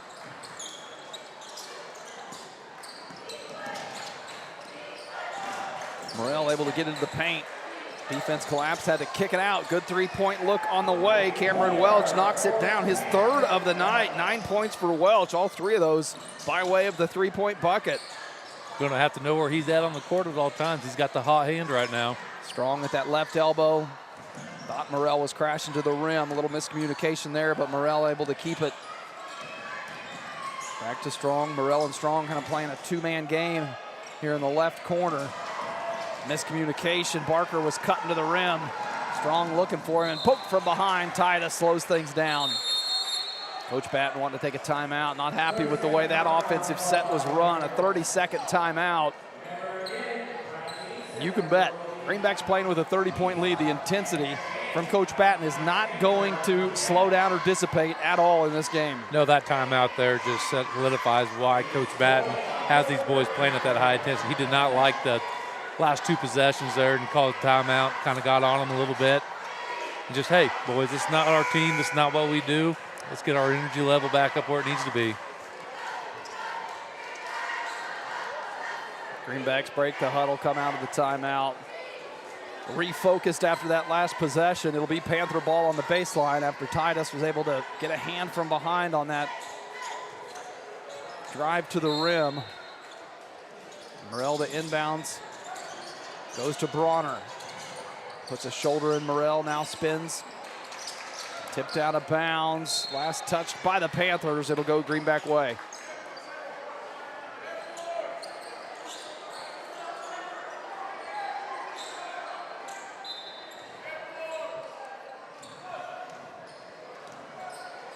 A 1-3-1 zone for the Panthers coming out to start this second half. Titus attacking it into the corner to Strong. Strong will try the three, knocks it down.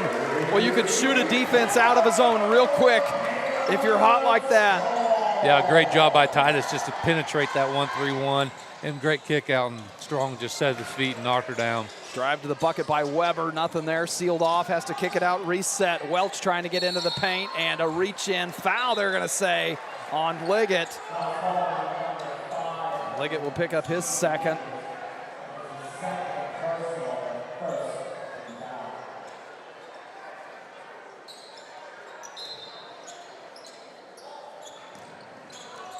Up top to Bronner from the inbounds, the right side to Welch.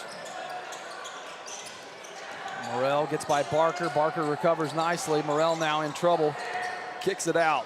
Another three-point bucket. Welch trying to keep the hot hand alive.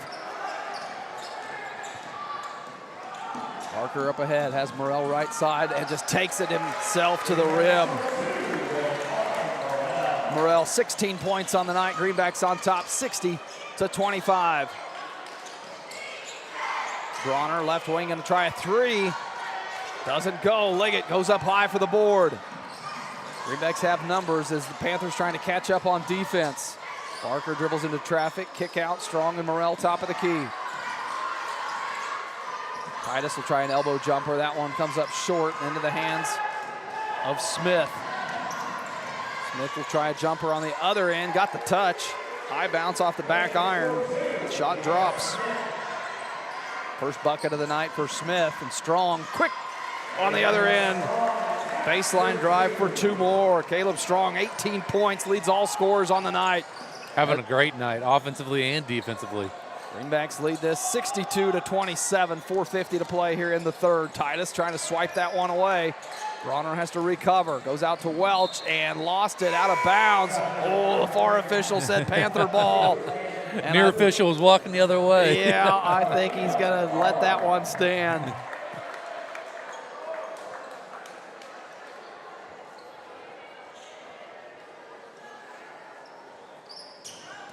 Bounce pass into Bronner, lowering that shoulder. Morrell not giving up any ground. Good footwork, but Bronner can't finish at the rim.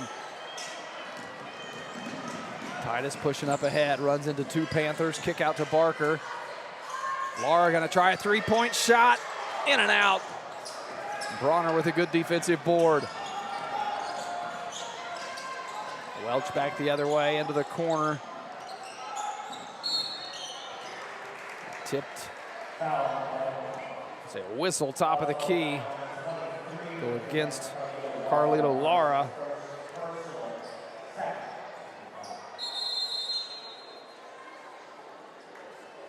Timeout on the court. This one going to come from the Panthers. Coach Williams, 4:19, wants to talk about it. His Panthers trail 62-27. More Greenback basketball when we return.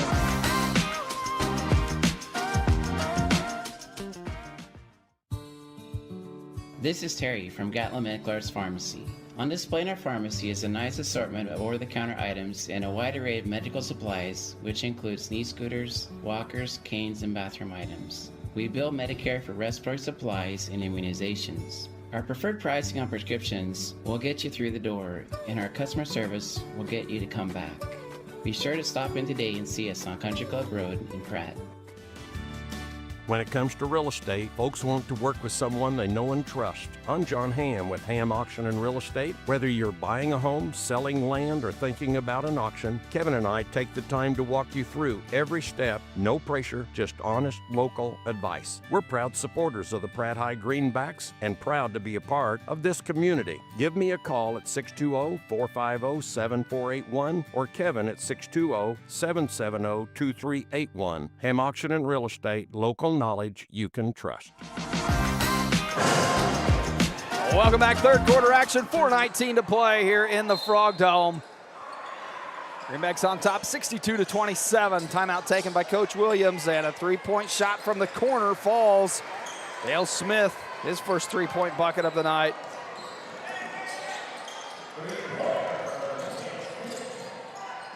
Right side, Barker dribbling in, has some space. Tough shot though.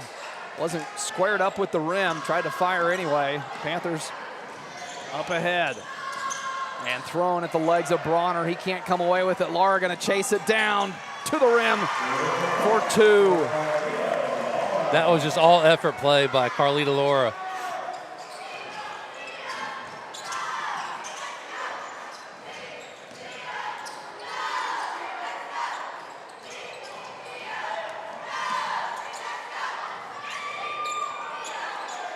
Barker in the corner forces the turnover. Titus up ahead to Lara again. The quick streak to the lane.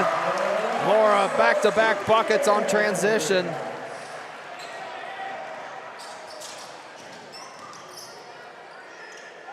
Three-point shot trying to answer on the other end. Dale Smith knocks down another one. Panthers kind of starting to catch fire from beyond the arc in this third quarter. They've shot well in this third quarter.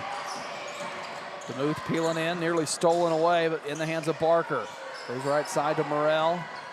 Backing down Bronner. Double team comes from behind. Kick out. Lara going to try another three. In and out, doesn't go.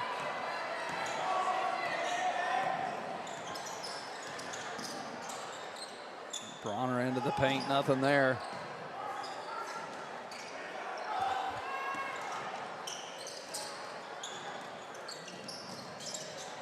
Lara got a hand on that, making it tougher for Bronner at the rim. Morrell another board. Bring this one up the court himself. Titus waiting. Morrell kicks it back. Titus finishes. Titus with his first three-point bucket of the night. Greenbacks lead at 69-33. Morrell nearly came away with the steal in the corner, trying to get back to challenge the three from Welch. Welch knocks down his fourth three-point bucket of the contest.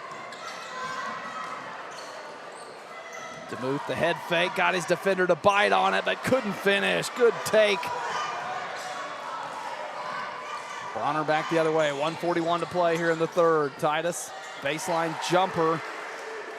Welch having a good third quarter. Titus, the good step through, kind of lost it on the way, couldn't come away with it. Fast pace here now. Bronner backed in, kicks it back out. Three-point shot on the way. That one in and out. Lara not elected to slow things down, takes it to the rim again. Carlito Lara. Boy, it's really nice seeing him coming along on the offensive side. He's always kind of been that defensive specialist, but just adding, 10 points a game from him is so huge for the Greenback team. Had 12 Tuesday night against Haven. That was his season high. And he's got 8 tonight. Foul came before that shot was blocked. It'll go against Landon DeMuth. And substitutions for the Greenbacks. Josiah Schmidt will make his way into the ballgame for the first time tonight. Alongside Creston Poor and Cade Liggett coming back into the ballgame. Bronner has to chase that one into the corner. Back to the high side. Clifford tipped away, no touch. It'll go to the Greenbacks. That's just another example of the pressure, on-ball pressure by the Greenbacks there. Creston Poor doing a great job of really being up in the offensive player's face and causing that miscommunication. Strong working off the screen from Schmidt, picks the dribble up, needs some help. Now Josiah setting up on that low block, but swatted from behind as Rylan Morrell came flying in.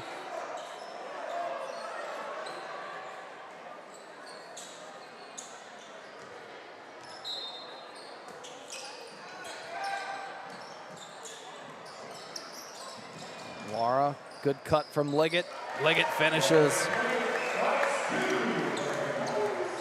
Liggett into double digits now for the Greenbacks. He's got 10. Under 20 seconds to go here in the third. Bronner trying to back his way down, but Liggett not giving an inch. The kick out and the three-point bucket. Got another drops. one to go. Clifford that time on the three-point bucket. And Laura, another streak to the rim.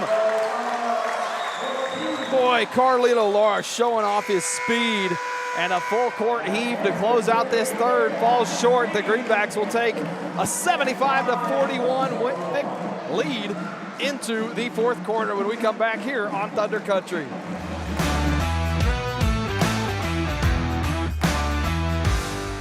It's a fact. A custom cow mineral does not have to cost more. Actually, it might be just what you need to improve your cow herd. The friendly and helpful professionals at Extra Factors in Pratt are available to sit down and discuss your operations needs and goals. From custom protein supplements and liquid protein to bulk commodities and possible mineral formulation. Find it all at Extra Factors. Call 620-672-5616 and speak with Levi Macbeth for all your nutritional needs. Extra Factors. We put the extra into cattle nutrition. This is Jeff.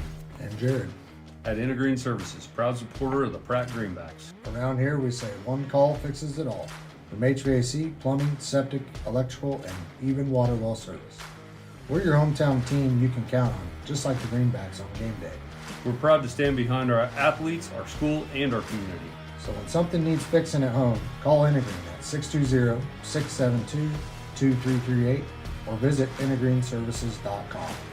Intergreen Services, neighbors helping neighbors, always cheering for the Greenbacks.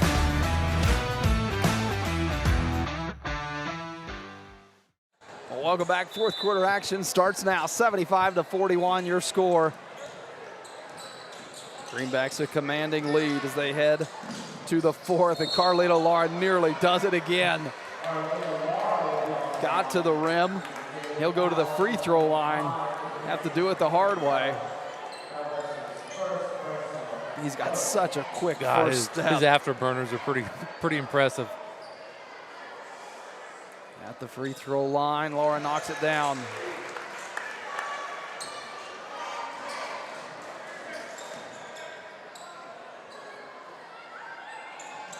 Second free throw, that one doesn't go. Bronner had a good night on the defensive boards, picks up another for the Panthers. Picked up his 7th of the evening.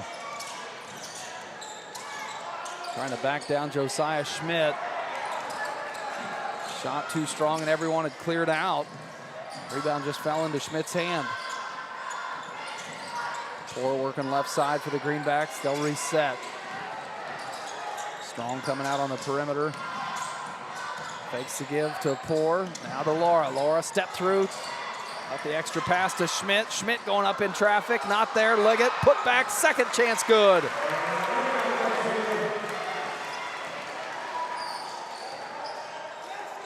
Liggett with a season high now, 12 points, had 11 in a game against Minneapolis in that winter jam.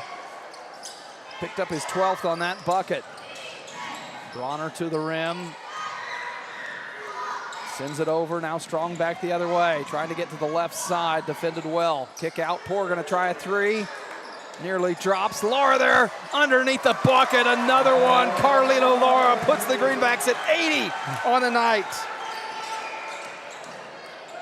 Laura now with his season high, had 12 Tuesday night against Haven. Just poured in his 13th. Bronner against Liggett, and the and one opportunity coming after the foul. Bronner, the second player to double digits for the Panthers. Substitutions coming for the Greenbacks. As Laura, Strong, Poor, and Liggett will check out of the ball game. Barker, Morrell, DeMuth, and Titus make their way in. Bronner at the free throw line for the and one, completes it.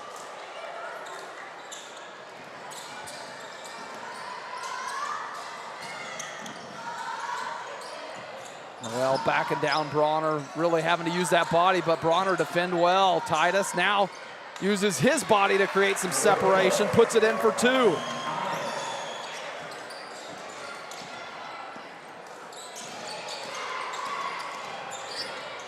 Driving into the paint, Morrell turns, fires, back of the rim, DeMuth can't keep it. And they're going to say ball still alive. Able to pour that one in for two. Smith for two. 4:40 to go. Running clock here in this fourth quarter. DeMuth feeding Morrell on that low left block. Kick out Barker. Passes on the three. Wants to take it to the rim. Tied up in the paint. He'll go to the free throw line. Earns himself a trip there.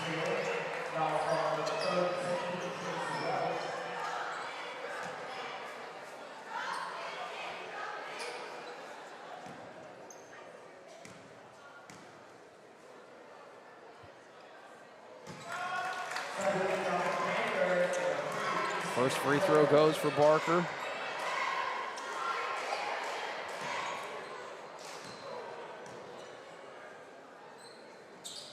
Barker 2 of 2 at the free throw line, knocks them both down.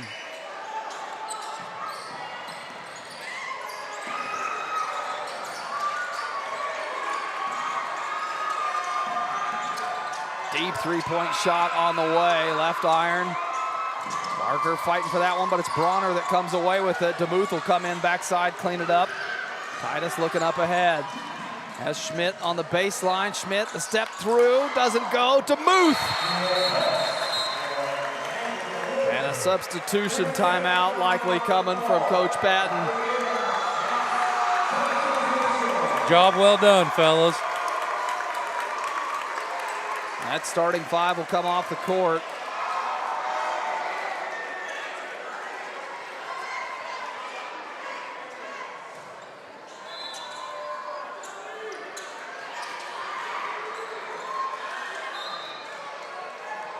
Panther ball. Some young greenbacks on the court now. Vince Vanderwyver at Landry Hendricks. Johnny Tan checking into the ball game. Bronner backing Schmidt down.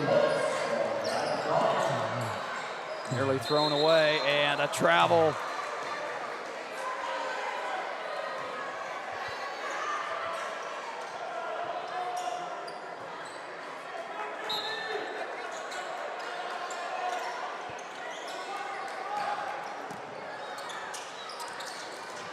Panthers still trying to feed Bronner, but Schmidt tips it away. Panthers keep it alive. Bronner going to try a three. No, the pump fake draws Schmidt in the air, and a nice step through from Bronner.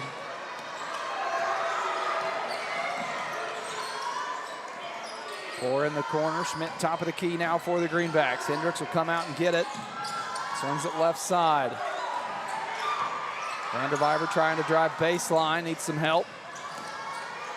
Tan, he'll try a three. Front of the rim. Rolls off the backside. Bronner with another defensive board. 2:15 to play here in the fourth. 86-50. Greenbacks on top. Three-point bucket, good. As Easton Clifford hits his second of the night.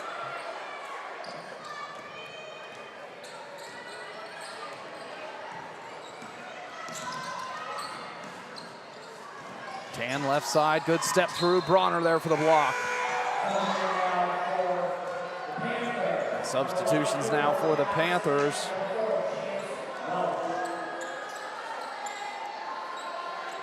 It's Patterson and Chance Welch will check into the ball game.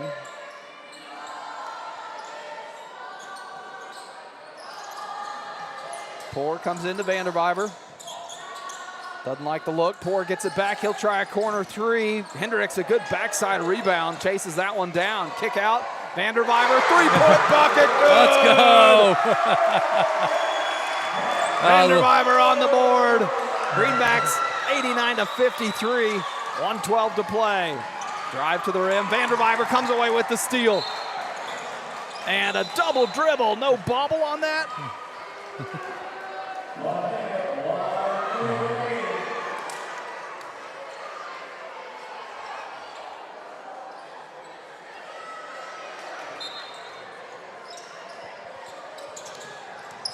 Under a minute to play here. Out of bounds. Last touched by the Panthers underneath. It'll go to the Greenbacks. What a game for this Greenback team. 89-53. I think we got about 1 second difference in the shot clock to the game clock. Schmidt into the corner to Hendricks. Hendricks will try a three. That one too strong. Hard off the back iron.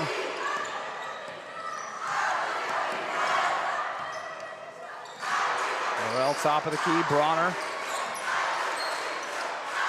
Three-point bucket. High bounce into the hands of Poor. Under 10 seconds, Poor. Gonna dribble that one out in the backcourt. And that will do it. 89-53, your final score here from the Frog Dome on this homecoming night. The Greenbacks come away with the sweep on the ladies' side and the boys' side. What a night for Greenback Nation. Stick around, we got the Maydew Tebow Optometry postgame show coming up when we return.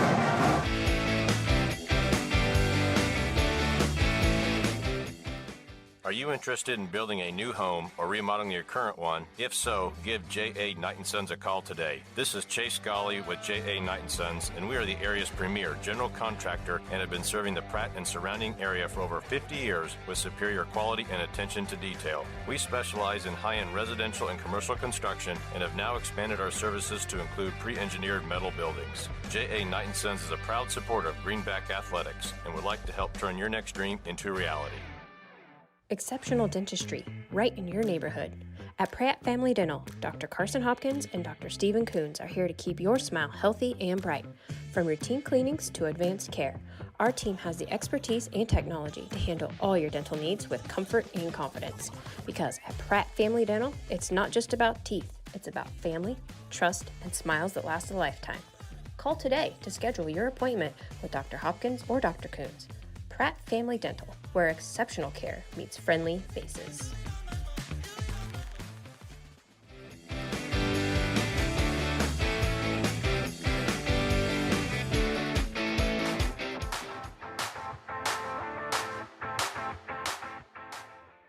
Are you a sports fan looking for a great place to grab a bite to eat? Look no further than Legends Cafe, located in Pratt, Kansas, on Highway 54. Legends is open 6 days a week and serves up mouth-watering burgers, fresh salads, hearty sandwiches, and much more. And don't forget about their daily specials. Legends is proud to support Greenback sports and all the local teams. So whether you're celebrating a big win or just need to refuel after the game, Legends has you covered. Come on down to Legends, and we'll take care of the rest.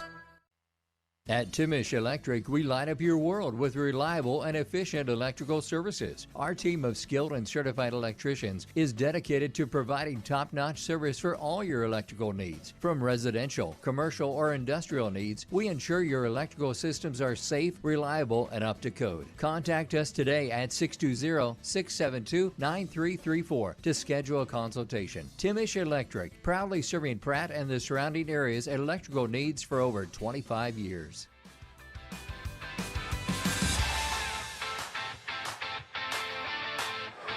Welcome back to the Maydew Tebow Optometry postgame show. What a night for the Greenbacks. 89-53 on the boys' side here as they come away with a big win over Nickerson on this homecoming night. It was a fun one to watch here in the Frog Dome. Boy, I know we sure had fun. I hope if you were tuning in, however you chose to tune in, that you had some fun along with us, because anytime that come back to this gym and pull out a win, it's a fun night. Greenbacks put it on from opening tip to the closing whistle. Strong first quarter start, on top 30-6 after that first quarter, and it was no looking back from there. No, they started the game very, very well and aggressive, and I mean, they flying around on defense like they always do, converting on the offensive side. And like you said, they kind of got that lead up 30-6 and never turned back.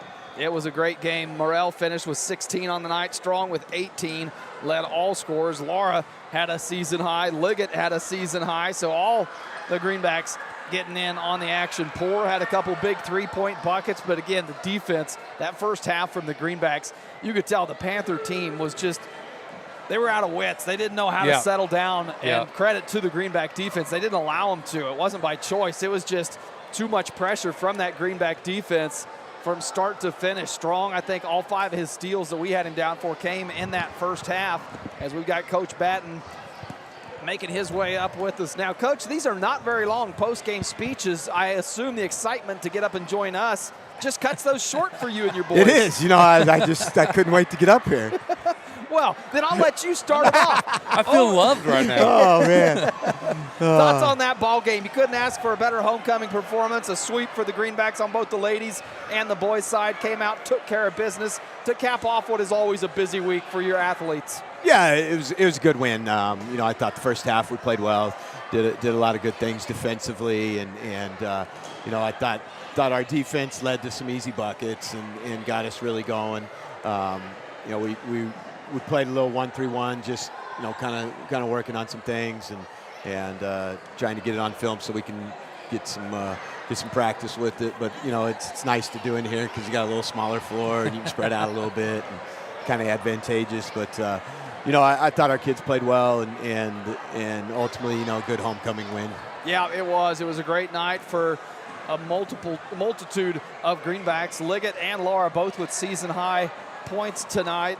Liggett finished with 12. Laura finished with 13. And I tell you, Carlito Laura in that third and fourth quarter, nobody could stop him getting to the rim. Yeah, he got downhill.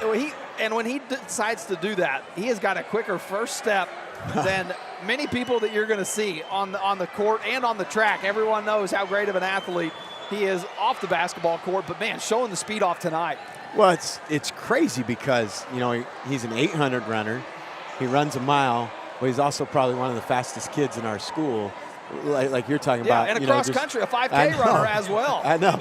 You just normally don't see that. No. And sometimes in practice, even I'm in awe. I'm like, wow, he just ran that down.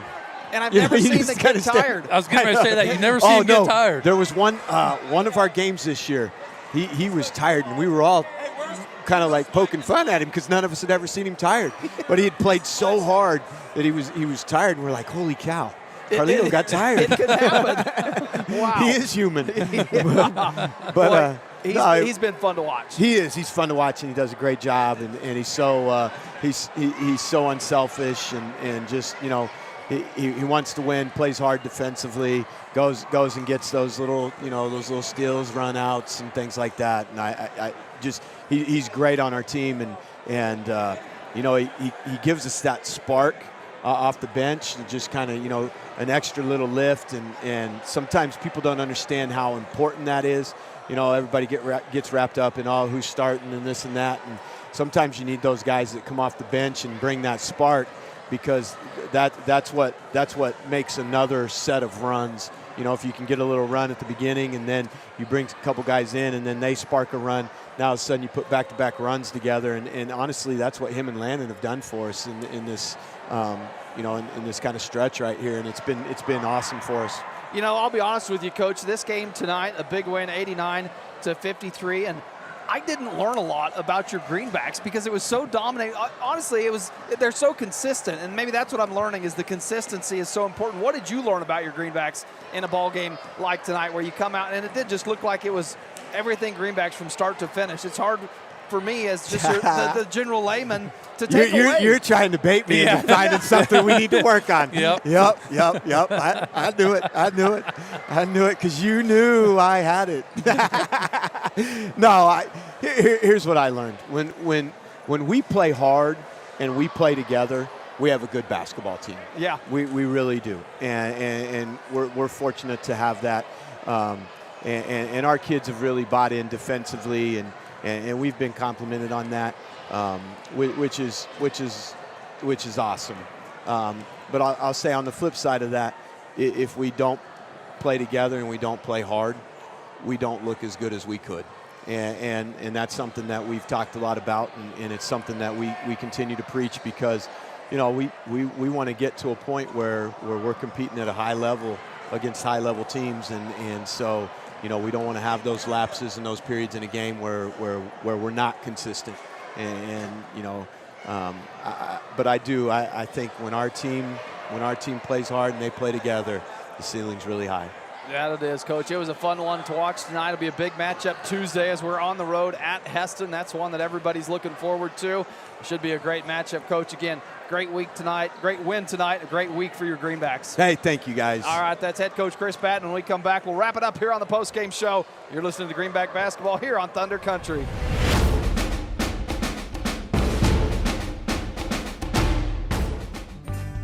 Mead Lumber in Pratt is looking better than ever. Stop by and see our brand new renovations with the same friendly faces you know and trust. Whether you're tackling a big project or just need supplies for the weekend, Mead Lumber has you covered with quality products and expert service. We're proud to be a part of this community and even more proud to support the hardworking athletes of Pratt High School. Mead Lumber, building relationships, building Pratt. To keep your equipment running, count on BTI for bulk oil delivered directly to your farm. Now BTI delivers 3 times the product, and it's quicker than ever. Our trucks travel up to 150 miles from any of our 6 stores, delivering premium oil, hydraulic fluid, and DEF, up to 1,500 gallons in just 30 minutes. It's another way to save you time and money. Call any of our 6 BTI locations or visit btioil.com. BTI, our family in partnership with your family.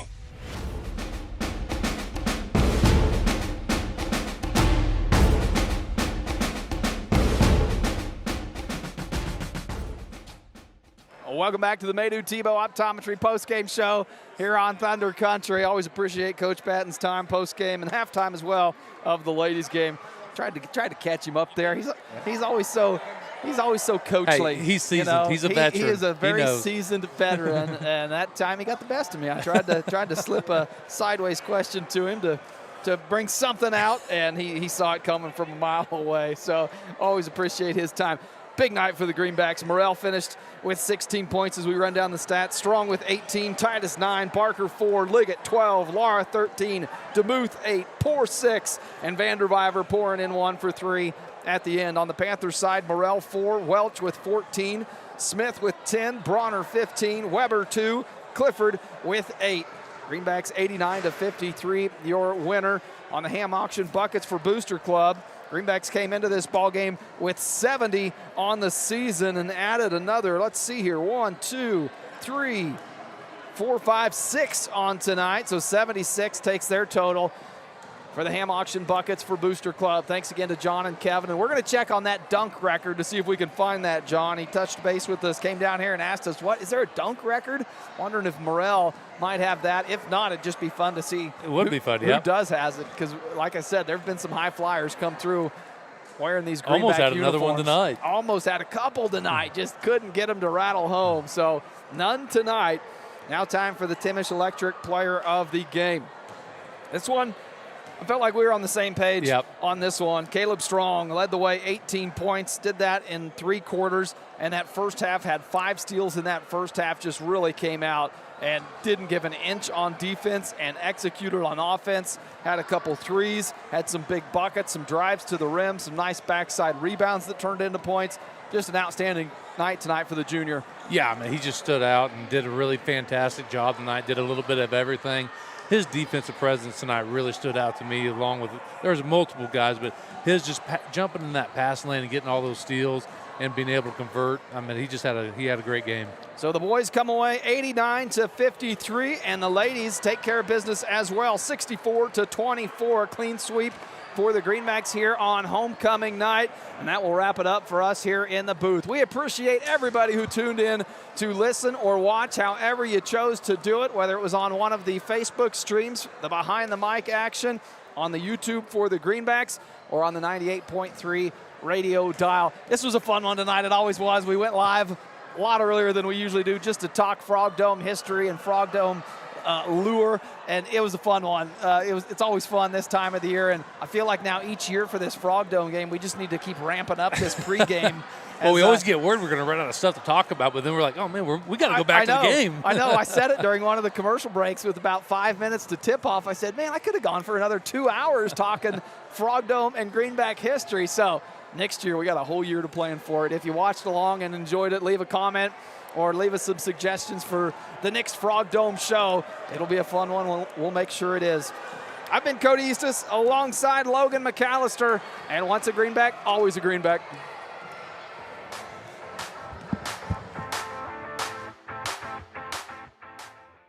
Are you a sports fan looking for a great place to grab a bite to eat? Look no further than Legends Cafe, located in Pratt, Kansas, on Highway 54. Legends is open 6 days a week and serves up mouth-watering burgers, fresh salad.